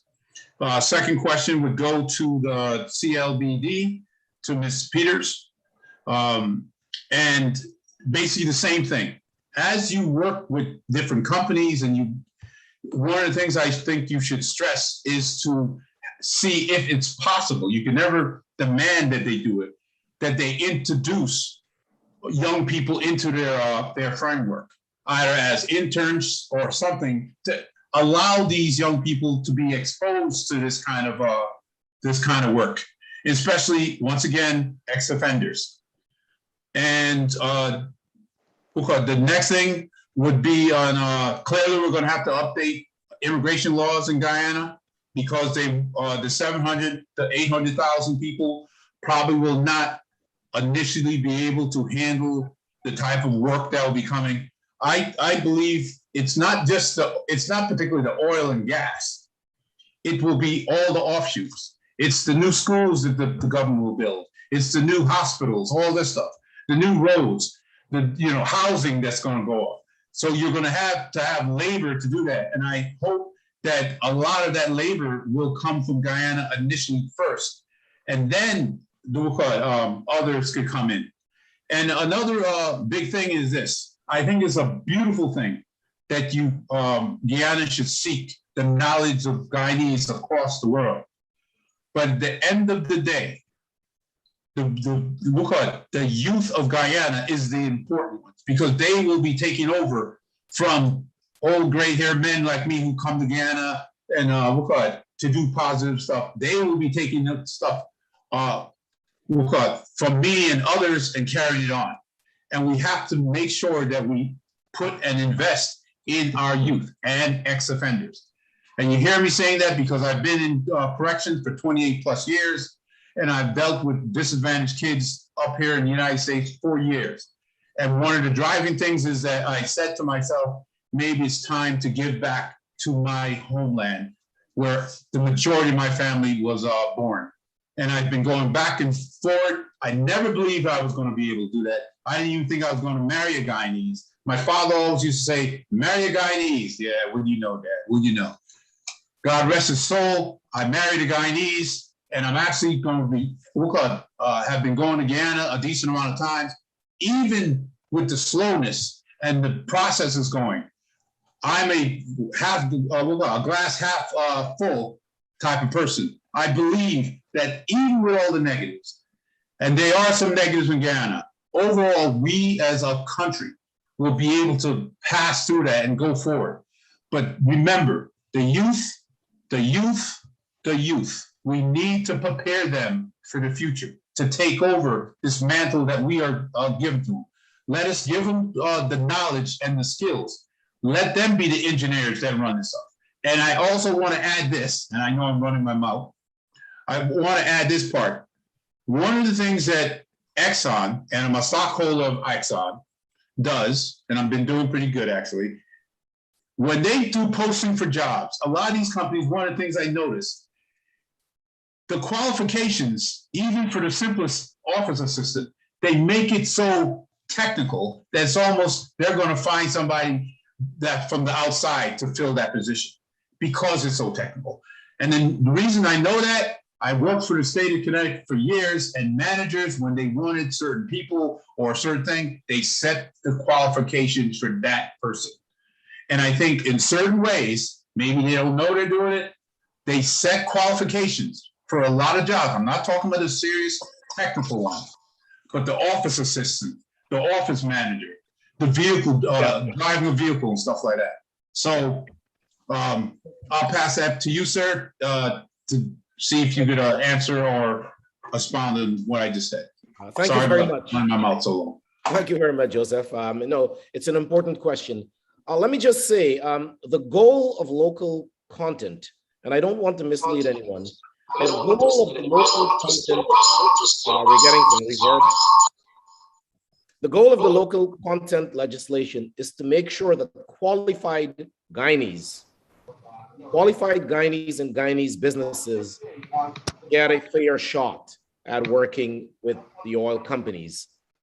Now, having said that, it doesn't preclude anyone. I would encourage ex-offenders, anyone, to get the expertise that these companies are looking for, get the necessary certification, take advantage of the training classes, and then you will be able to participate. But I don't speak, our remit was to make recommendations and guidance to the Ministry of Natural Resources. We've done that, but I feel pretty confident that what will come out will be something that will empower Guyanese and Guyanese businesses. But again, I don't speak for the ministry. I don't know if Bobby wants to add to that. Thank you, Floyd. And Joseph, good question on the point of when will we see it? That is the legislation. I can assure you that it will be on the parliamentary agenda when Parliament resumes in a week's time. Of course, there are a lot of things on that agenda, but we want to make sure that local content, the draft local content legislation, the bill, is ready and it will be presented in Parliament within the near future. Great, thank you, Bobby. And there was a question there for Dr. Gaskin. I don't know if Dr. Gaskin care to respond. Yes, sure. Thank you so much, Floyd. So on the issue of the youth, of course, very important to Guyana as a nation.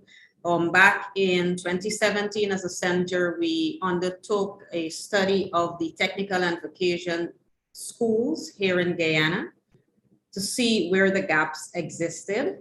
And so from that baseline study, ExxonMobil, together with their partners, are investing in the technical schools to upgrade those curriculum, to upgrade lab facilities.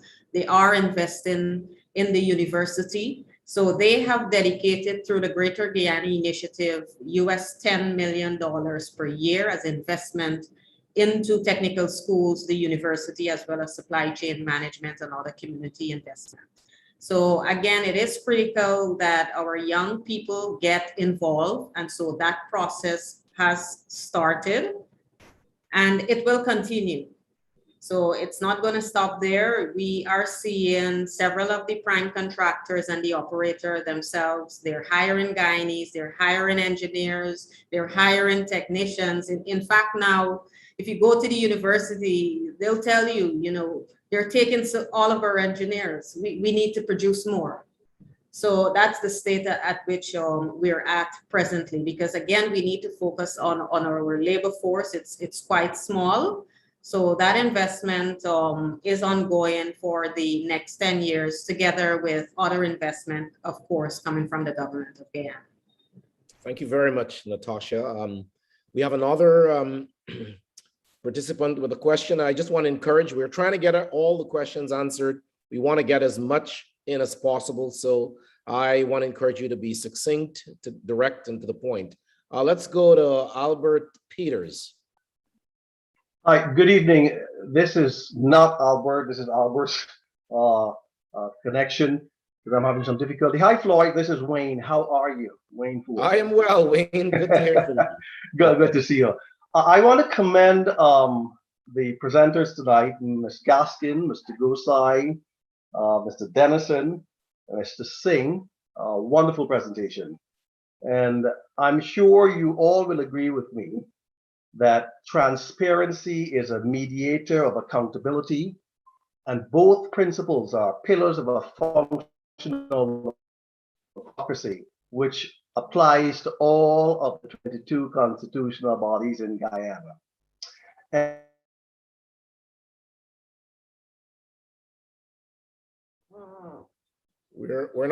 I think we lost your sound, Wayne.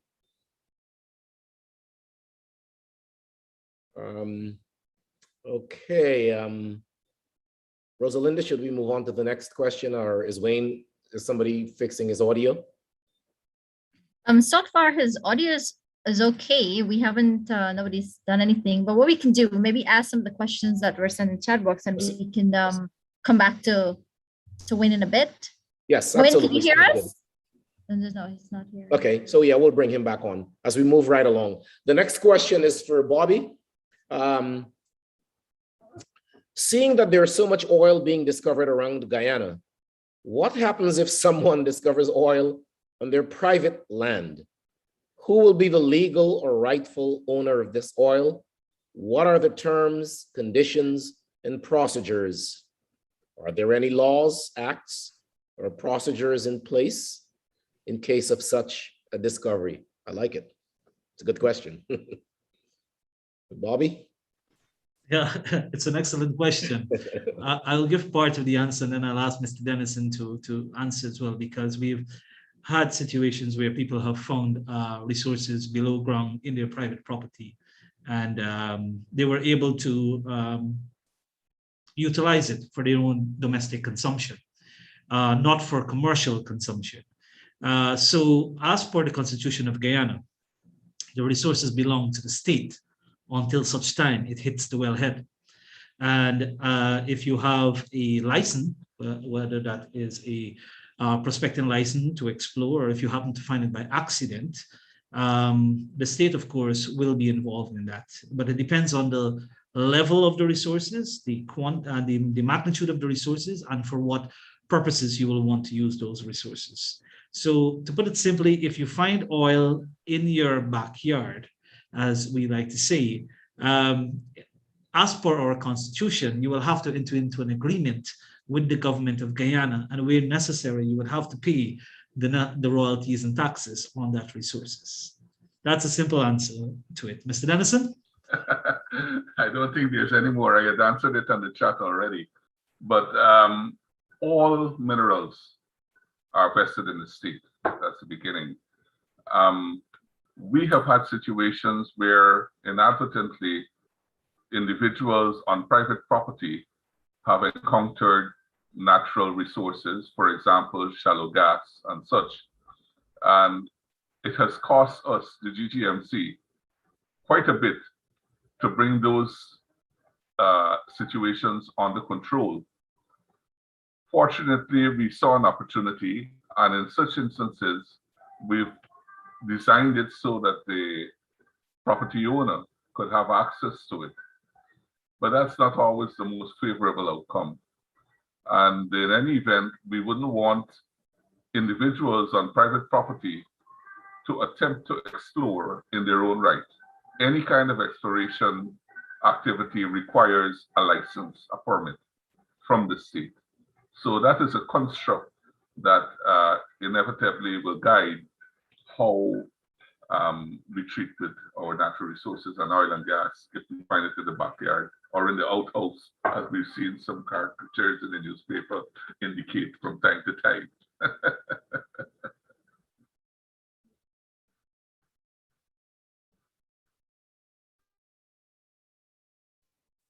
You're muted, Wayne.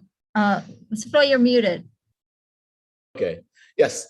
Thank you, Newell. The next question, is it possible to build an oil refinery in Guyana to replace the one in Trinidad? I'm sure it's possible to do anything. I think what the participant mean is Guyana, and feel free to add, is Guyana looking to build an oil refinery? If I'm interpreting your question the wrong way, please correct me. But I read the question as it is written. Is it possible to build an oil refinery in Guyana to replace after the one in Trinidad closed down? Oil refineries are not easy business. They are not something that you can just raise the capital like that to get done. There are a few technical details and studies which you need to undertake in order to determine if you can do an oil refinery. One of it is the type of input and what will be the output that you want. For how many years will the refinery be operational? Is there enough reserve of the type of crude that you are extracting to put into that refinery? But I understand where the question is going as it relates to value-added products. And this brings me to where we're going with Wales. There are going to be industries that are going to be utilizing large amount of energy in the creation of those products that we are importing. And we may see certain types of modular refinery in Guyana. It is something that has been raised at several levels. There have been open debate on it. I do remember the first one I went to, I was very much disappointed. Someone just doing a desk study and telling us that we cannot have a refinery in Guyana. But it is something that needs to be studied more, because you need to know where you're locating your refinery. You need to know the transportation to get the petroleum there, and that is whether you're doing it by pipeline or you're doing shipping mechanism or some combination of those, or even trucking it along the way. So there are a lot of factors to come into a refinery. We are living in a world today that is moving towards net zero carbon emission. Guyana is already a carbon sink. We are working on a low carbon strategy, a revised low carbon strategy. So we have to think about the type of input that is, currently we have what is called the sweet crude, the medium sweet crude, which is the Lisa. The next crude will be around the same thing, but of a better quality. And we have to see if from our end, what type of products would we want to put into a refinery? What is the size of the refinery? What is the investment of it? Would it be a sort of where we are inviting investors to come in? Would the government be a partner in it? Would it be a system of build, own, operate, or a public-private partnership? So these are the sort of things from a fiscal point as well as from a technical area that you have to consider. But refinery is not something that we as a government have said no to, but we have said that we will think about it very strategically. And of course, we want to see from the hydrocarbons economy, value-added industry. And you would hear the president and all the policymakers come out very clearly and said, what we want to do with the gas to power project, that is why we're developing the gas first, because that is coming for energy, which is the biggest factor and the biggest demand that we need in Guyana. We import over 90% of our energy. We have done some level of solar development. We don't have any major wind development here. We had one major hydroelectric. We have a few other smaller ones that are coming on stream. We are reintegrating the approach to the Amila Falls project. So the combination of the type of energy we have here will allow for refining of certain products, petroleum products, but we want to do it in a most clean way wherever necessary and however possible. So to reiterate, it's not of the agenda, it's just a matter of how we will do it and how it will be financed. Great, thanks, Bobby. Another question: are there any other major infrastructure projects, such as new hospitals, schools, transportation systems, that are being funded by the oil companies? That are funded by the oil companies? No, I don't think that any of the major infrastructure developments that are happening here in Guyana. We have seen the new road linking from Diamond to Eccles, Eccles to Mandela. We have seen the design and coming out soon, the bid for the new Demerara Harbor Bridge. We have seen the new housing developments that are taking place, allotment of new lands. We just recently saw there is going to be a retendering of the bridge across the Quarantine River. None of that is being funded by oil companies. I think perhaps what we need to understand is that all of the monies that we're receiving from our oil resources are in our Natural Resource Fund, our Natural Resources Fund Act. It's governed by that, and it's in our account in the Federal Reserve in New York, and the monies have not been touched as yet. So there is no direct funding of infrastructure development from oil companies in Guyana. When the government will be coming out with an infrastructure plan and utilization of resources, it will be done as per the law, it will be done as per parliamentary requirements, and it will be done as per investment policy. So to repeat, there is no infrastructure development that is being done by oil companies in Guyana. Thank you, Bobby. I see Wayne is back up, so let me go to him. Wayne, you're on. Hi, thank you. Let me brief here. I don't know when the system is going to cut out again. We've been having network problems for a while. All right. Thank you, gentlemen. Thank you, everyone, ladies who participated. Wonderful stuff. This question, to be brief, is outside the scope of what you presented and has more to do with diaspora content. You talked about local policy. I'm talking about diaspora policy, diaspora strategy, and the whole combination, because we estimate that there are about 1.3 million Guyanese living outside of Guyana. We send home about 400 million, which is more than Exxon has put in the bank in the past 2 years. Well, it's close to that, but it represents about 12 to 13% of GDP. And we live in 195 countries around the world. So diaspora policy is critical, trust is critical. So here's what I want to share with you. I had a wonderful meeting in Miami 2 days ago, yesterday, with the Prime Minister, with Gail Teixeira, with Minister Waldron, with Minister Kroll, Peter Ramsarut, in a public affair that was held there. And I asked a very specific and pertinent question in public. And that question was, where is the diaspora engagement strategy policy and strategy? Is it at the cabinet level? And the Prime Minister deferred to Gail Teixeira. Gail Teixeira answered not in the affirmative, negatory, that the diaspora strategy document was not at the cabinet level. And she further stated, and I quote, maybe they intended to send it there. And the reason that this is significant to all of us is that that document contains a lot of information about the diaspora and how we should be treated, what should be done. And what makes it more important when it comes to trust, this document, it was stated by the Foreign Secretary of the Ministry of Foreign Affairs in a public forum on September 8th. For those of those who were there, that document was at the cabinet level being approved. This is what Robert Prasad of the Foreign Secretary told all of us in diaspora, and the ministers, the Prime Minister have said that is not correct. And it's important for us to know this, because if we're going to invest, if we're going to have a relationship with the administration, any administration, trust must be forthcoming. It must be there.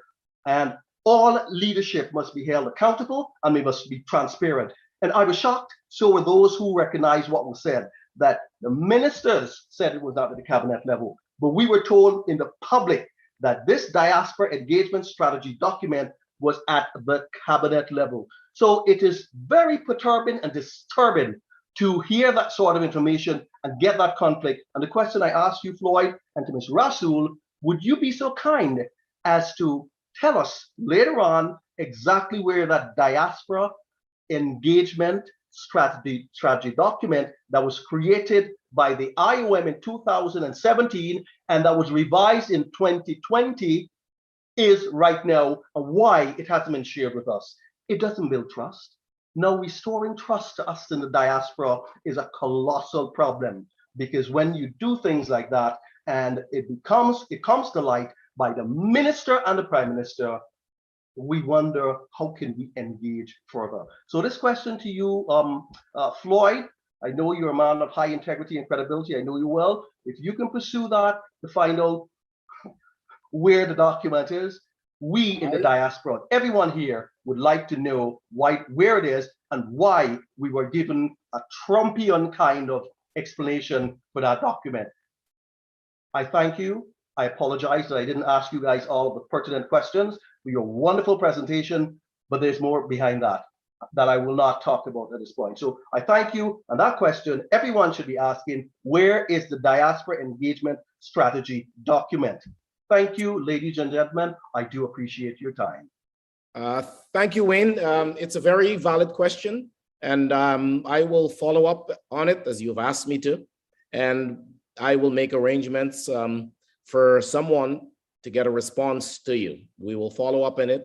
We won't let up until we find out where exactly that document is.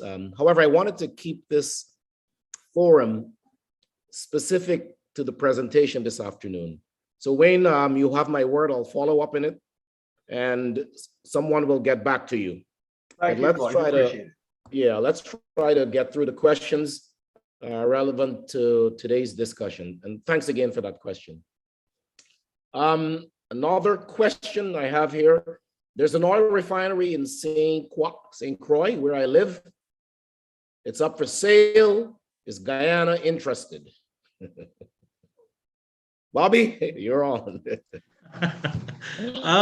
I'm sure if the diaspora investment community is interested in looking at the refinery, and if they can enter into an agreement to get some of the oil from Guyana to go there, we would very much appreciate that. As I said, and the refinery that is there has been noted. In fact, one of the recommendations that we have received is better to buy a refinery outside of Guyana than in Guyana, or to encourage a refinery close to Guyana that the resources can go to, and then come back here in the refined products such as gasoline and on other usable commodities. But the government is not at this stage. We are looking at more cleaner operation in terms of energy. One, the gas to energy project. Two, the Amila Falls project. And from those, we want to have the creation of value-added industries in country. So, we're looking at the NGLs as well as other industries that will be powered by the electricity or the energy that we will be generating from that pipeline and from the Amila Falls and other related projects. So our focus is on the resources we have. We are utilizing the oil by making sure that our entitlement to it is sold on the market at the best price, so that those revenues can come to us. And now we're looking at how can we develop the gas aspect of this resource that we have here, and that will bring energy into the country. And we're thinking about this in a very holistic manner. It's not a manner where we're saying that the gas is coming here just to be used for the manufacturing or the industrial side. We want to make sure that that interconnected plant that will be established can power our homes so that we can have cheaper electricity. I think it was in April where the Vice President had an engagement with the media and indicated that based on the calculation and the projection, the resources that are coming in, and once we convert that into electricity, into energy to transmit along those lines of GPL, we can see our electricity bill being reduced by more than 50%. So that's key for us in Guyana right now. So the concept of the refinery is there, but it's not on the front burner, so to speak. Thank you, Bobby. And I might add, the proposition of an oil refinery as a government project, there are several things to consider, and Bobby has outlined them well. But to my knowledge, there is nothing stopping a group of private investors to invest in a refinery and do your analysis, do your payback value, and make your investment. And there are no laws preventing or precluding private investors to do that. But as a government initiative, there are several factors to consider, and I'm sure the government is looking into it. Let's move to Rafiq Khan. Good evening, everyone. Mr. Haynes, good evening, and all protocols observed. I just want to seize this opportunity to help sell Guyana a bit and talk to you a little bit about an opportunity that exists. As I'm part of the diaspora, invested in Guyana 20 years ago, and this particular forum here for natural resources is very close to my heart. I would like to challenge each of us here to consider our key sectors in natural resources which has greatest potentials: timber, minerals, quarry, for example. We have been hearing and knowing of the challenges of Guyana, and I'll tell you four of the major challenges, but two of those challenges, we have the answers in the diaspora. As you know, infrastructure and energy are two of our greatest challenges in Guyana: infrastructure cost and energy for us to be competitive.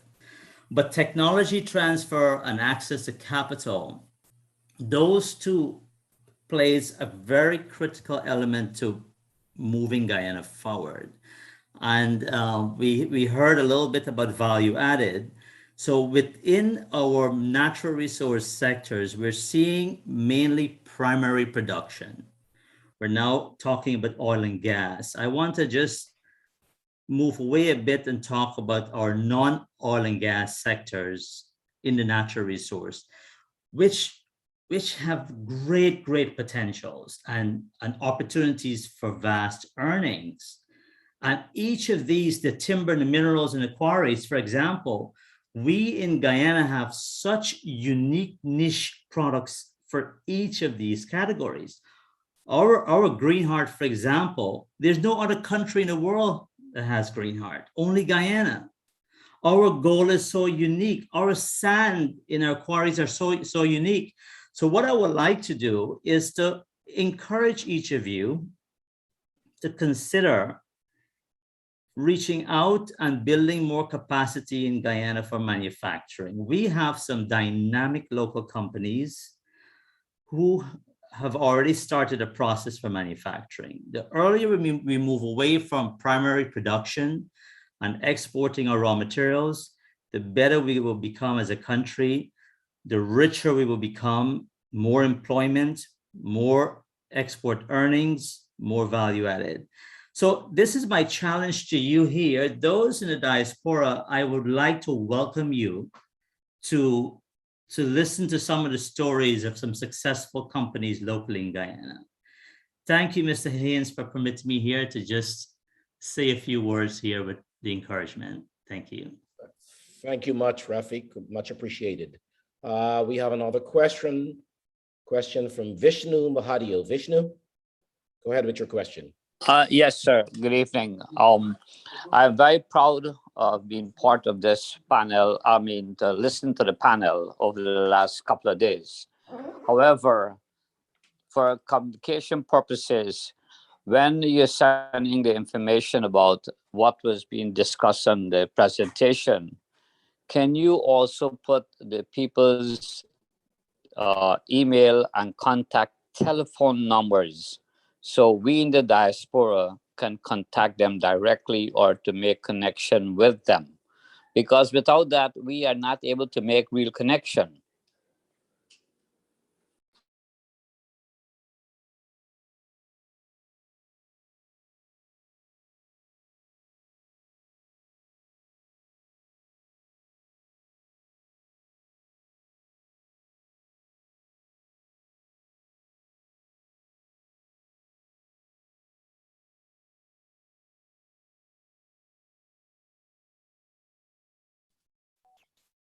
Mr. Mahadio, if you look into the chat box, you'll see some emails being put up there by our presenters. But the unit will be sending out an email with all the presentations as well as the recording of the webinar. So you'll have access to everything that was done from Monday to current. You'll also have the contact details for all of the presenters, because one of the things we want to do is ensure that the diaspora is able to reach different persons from the various agencies. So you will have all of that. And I think some of the emails we've sent out already contain that information. I'm not sure if we're able to get those emails. Well, Rosalinda, I am very proud because you seem to be so professional with what you're doing. Thank you.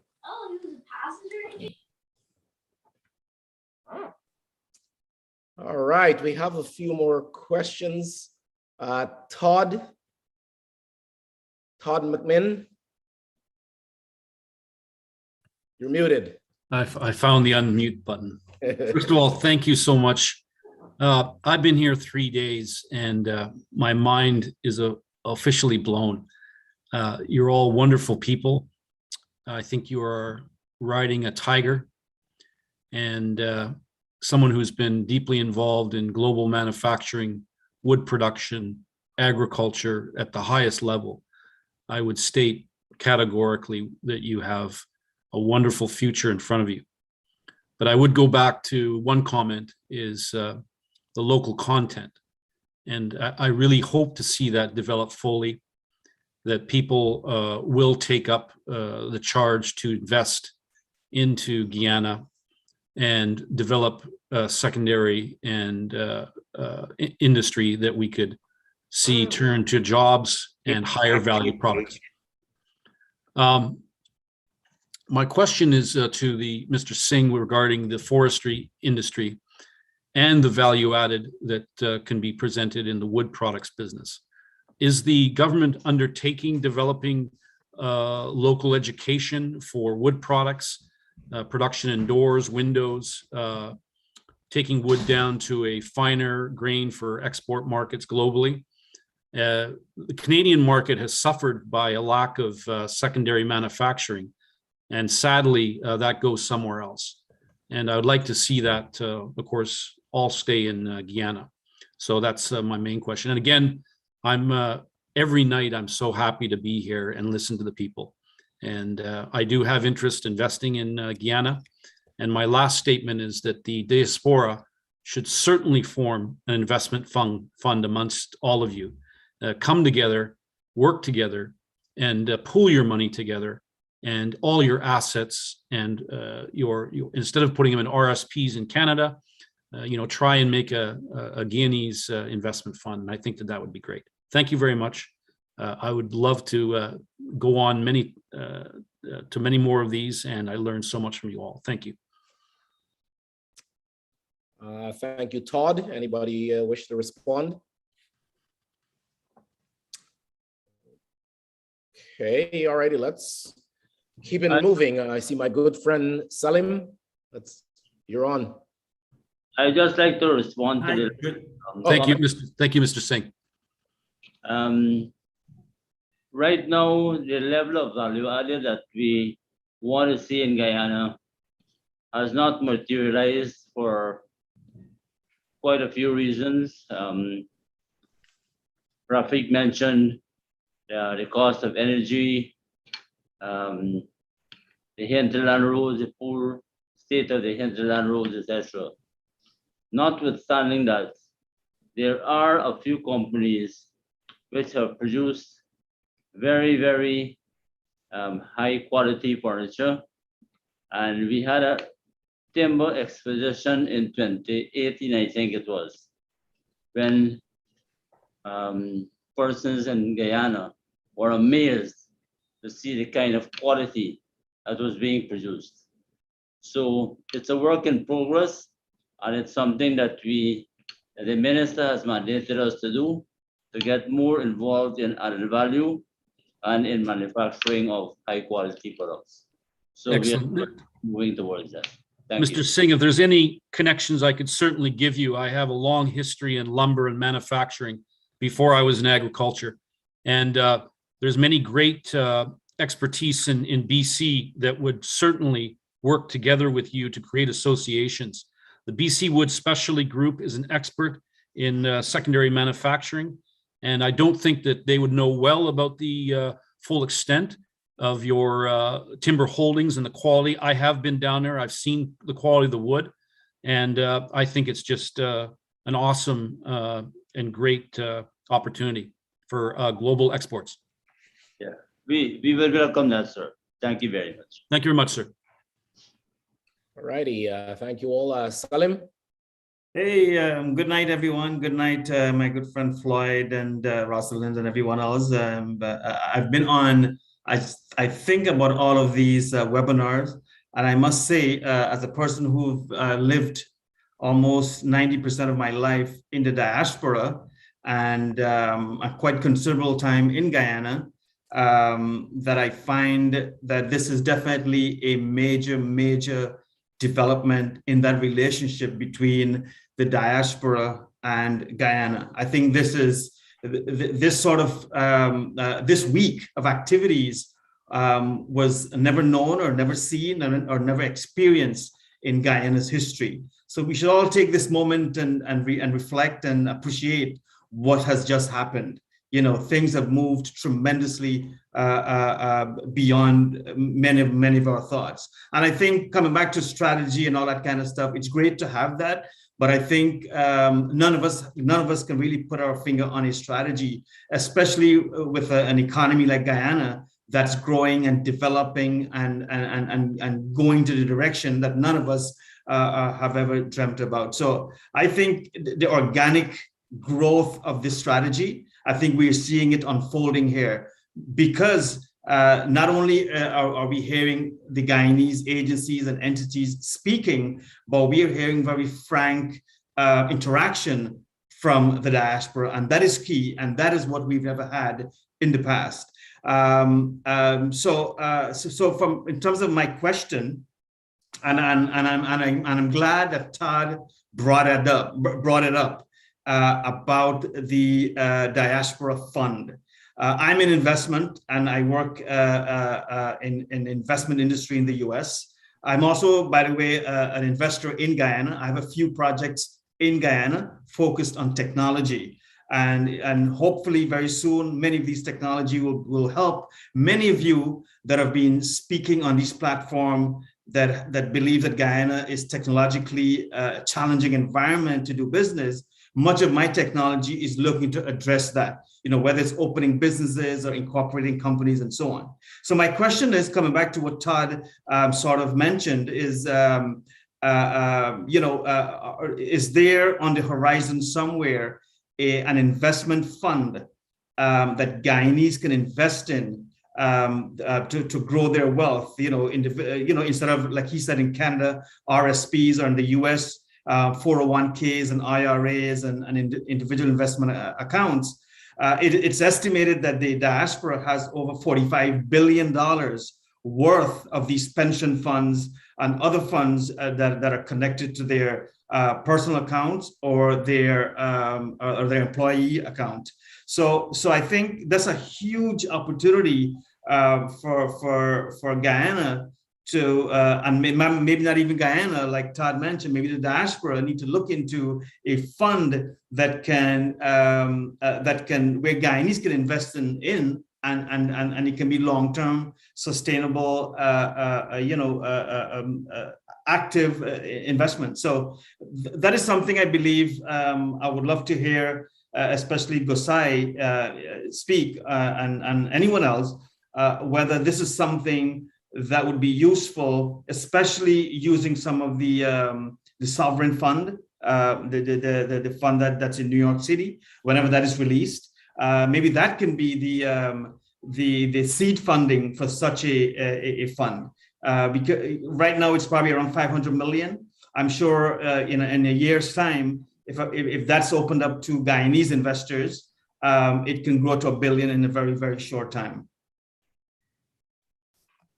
If I may say something really quickly to that there, thank you for that comment. I can assure you that there are things being done and put in place for the development of these things here. There was a video that we aired, we were playing earlier before the start of the webinar, and on that video, the president indicated that the same sentiments you said, that there is that massive amount of funding in the diaspora, and they are actually looking at various instruments by which those funds can be brought to Guyana one way or the other. So as we develop the concept notes for all this and present it to the necessary policymakers to make that final call, the diaspora will be informed of them. But I can assure you there have been discussions and talks about it already from the diaspora level at the Ministry of Foreign Affairs, and it has already engaged certain officials. I do know at least with two agencies and ministries that I've two ministries that I've spoken to, they've already submitted some ideas of how those funds can be used to supplement some of the work that they're doing in their ministries. But we will definitely alert you at the appropriate time when it has been developed. We don't want to commit something and put it out there without the proper framework and development of the strategy itself and how we intend to roll out the entire fund. But I can assure you it has been highly considered at the highest level.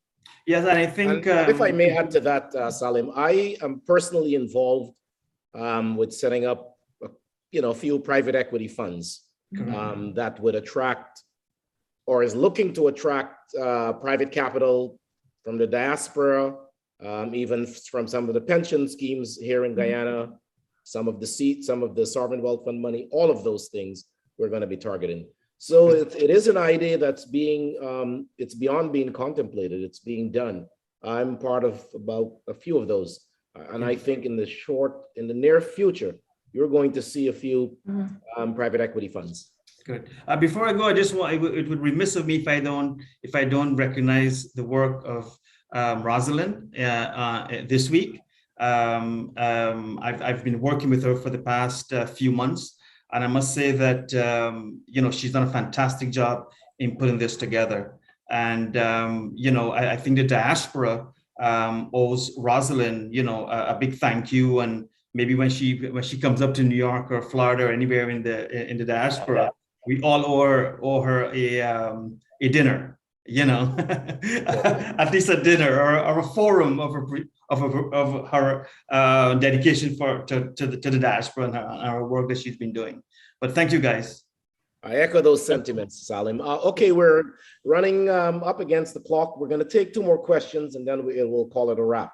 We're going to go to Paul first and then Rafiq. So Paul.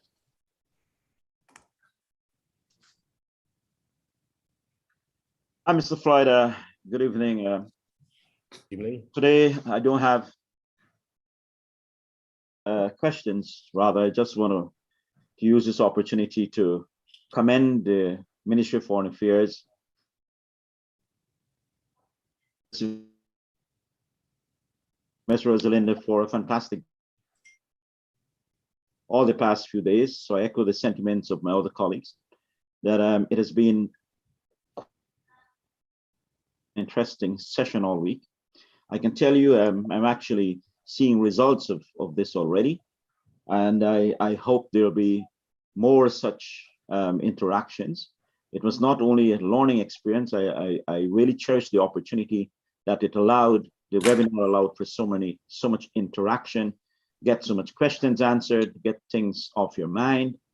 A lot of it was very candid and make suggestions.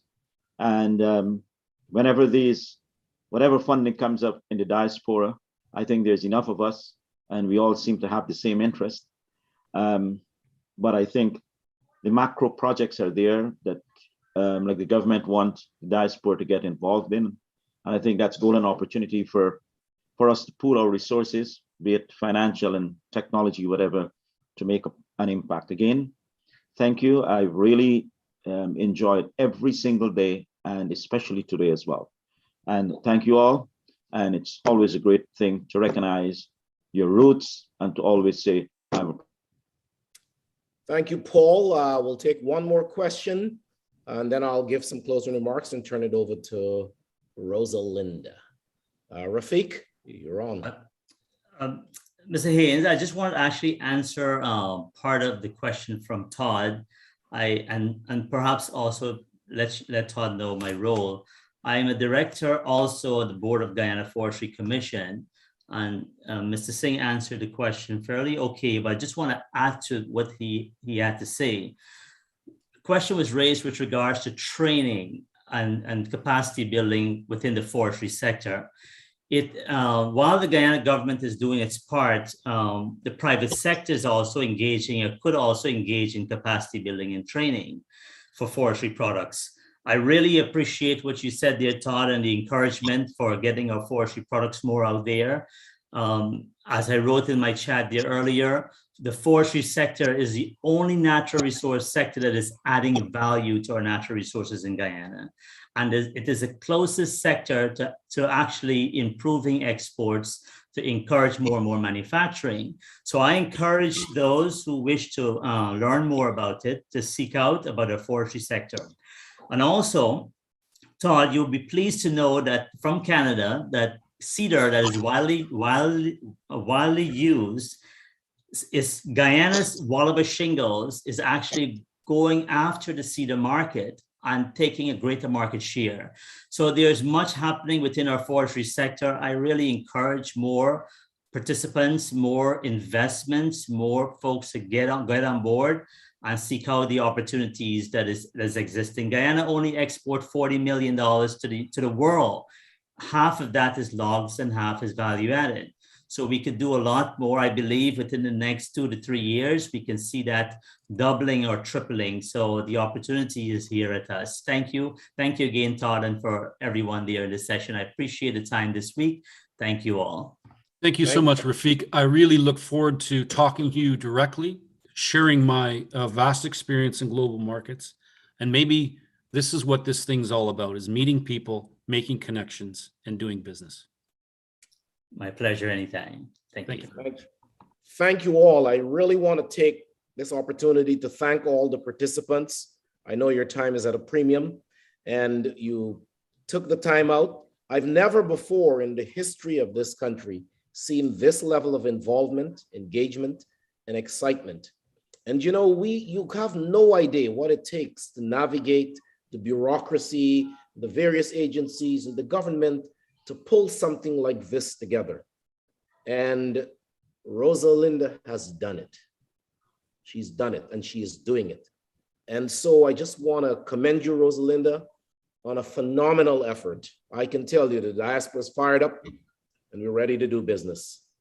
With that, having said that, Rosalinda, I leave you with the final words. First of all, thank you very much for your kind words. So before I send it, Mr. Ross, I know you had your hand up. Just quickly, I'll give you a minute or less to say or ask your question quickly because I saw your hand up. I don't want you to leave it without saying anything.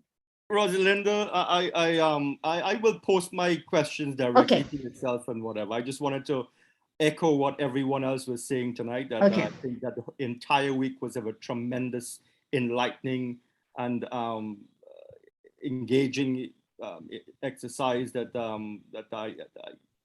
I cannot commend you and Keisha for putting together, and I really appreciate all that you have done, and kudos is to you and every single presenter that we have heard during the past week. So thank you very much.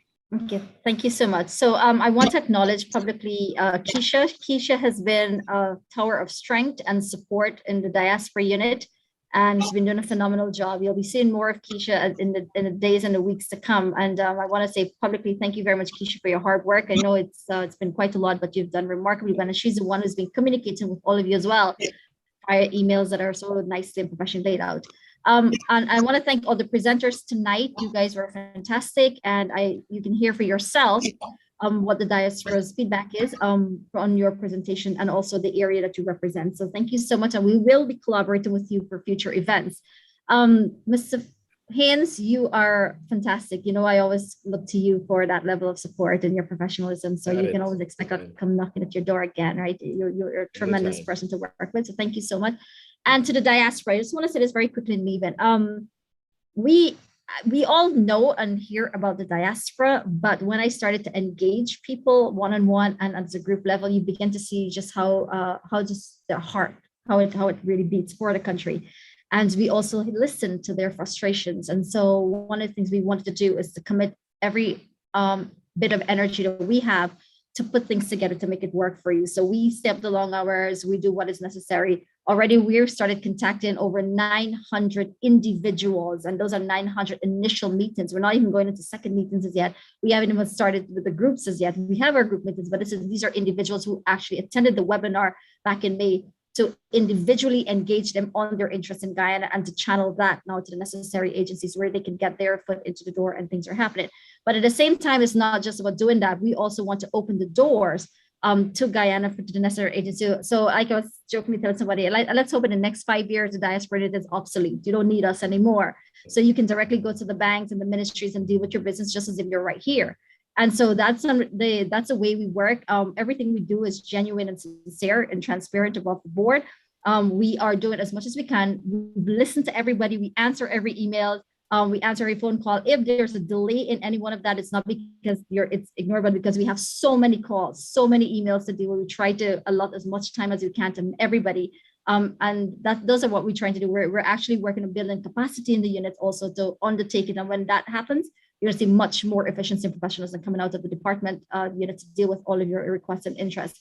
We're also building that relationship between the diaspora and the agencies. And you will see a lot more of these engagements. A lot more networking will be happening next year because we've worked on a budget for that. So next year is going to be even much more interested. There were a few things we wanted to plan for this year, but after we've been listening to the diaspora, we decided, we're not going to rush everything for this year, but we can actually start planning carefully and involve the diaspora and more into them. So we'll start pacing them out. And the other thing too is that, let me just give you an example. Yesterday, after a phenomenal webinar, and Mr. Dyram, this is what I wanted to tell you earlier today, the Banking Association has been instructed to address all of your issues actually, and some systems will be put in place and changes will be happening. So the governor himself called to inform me of that.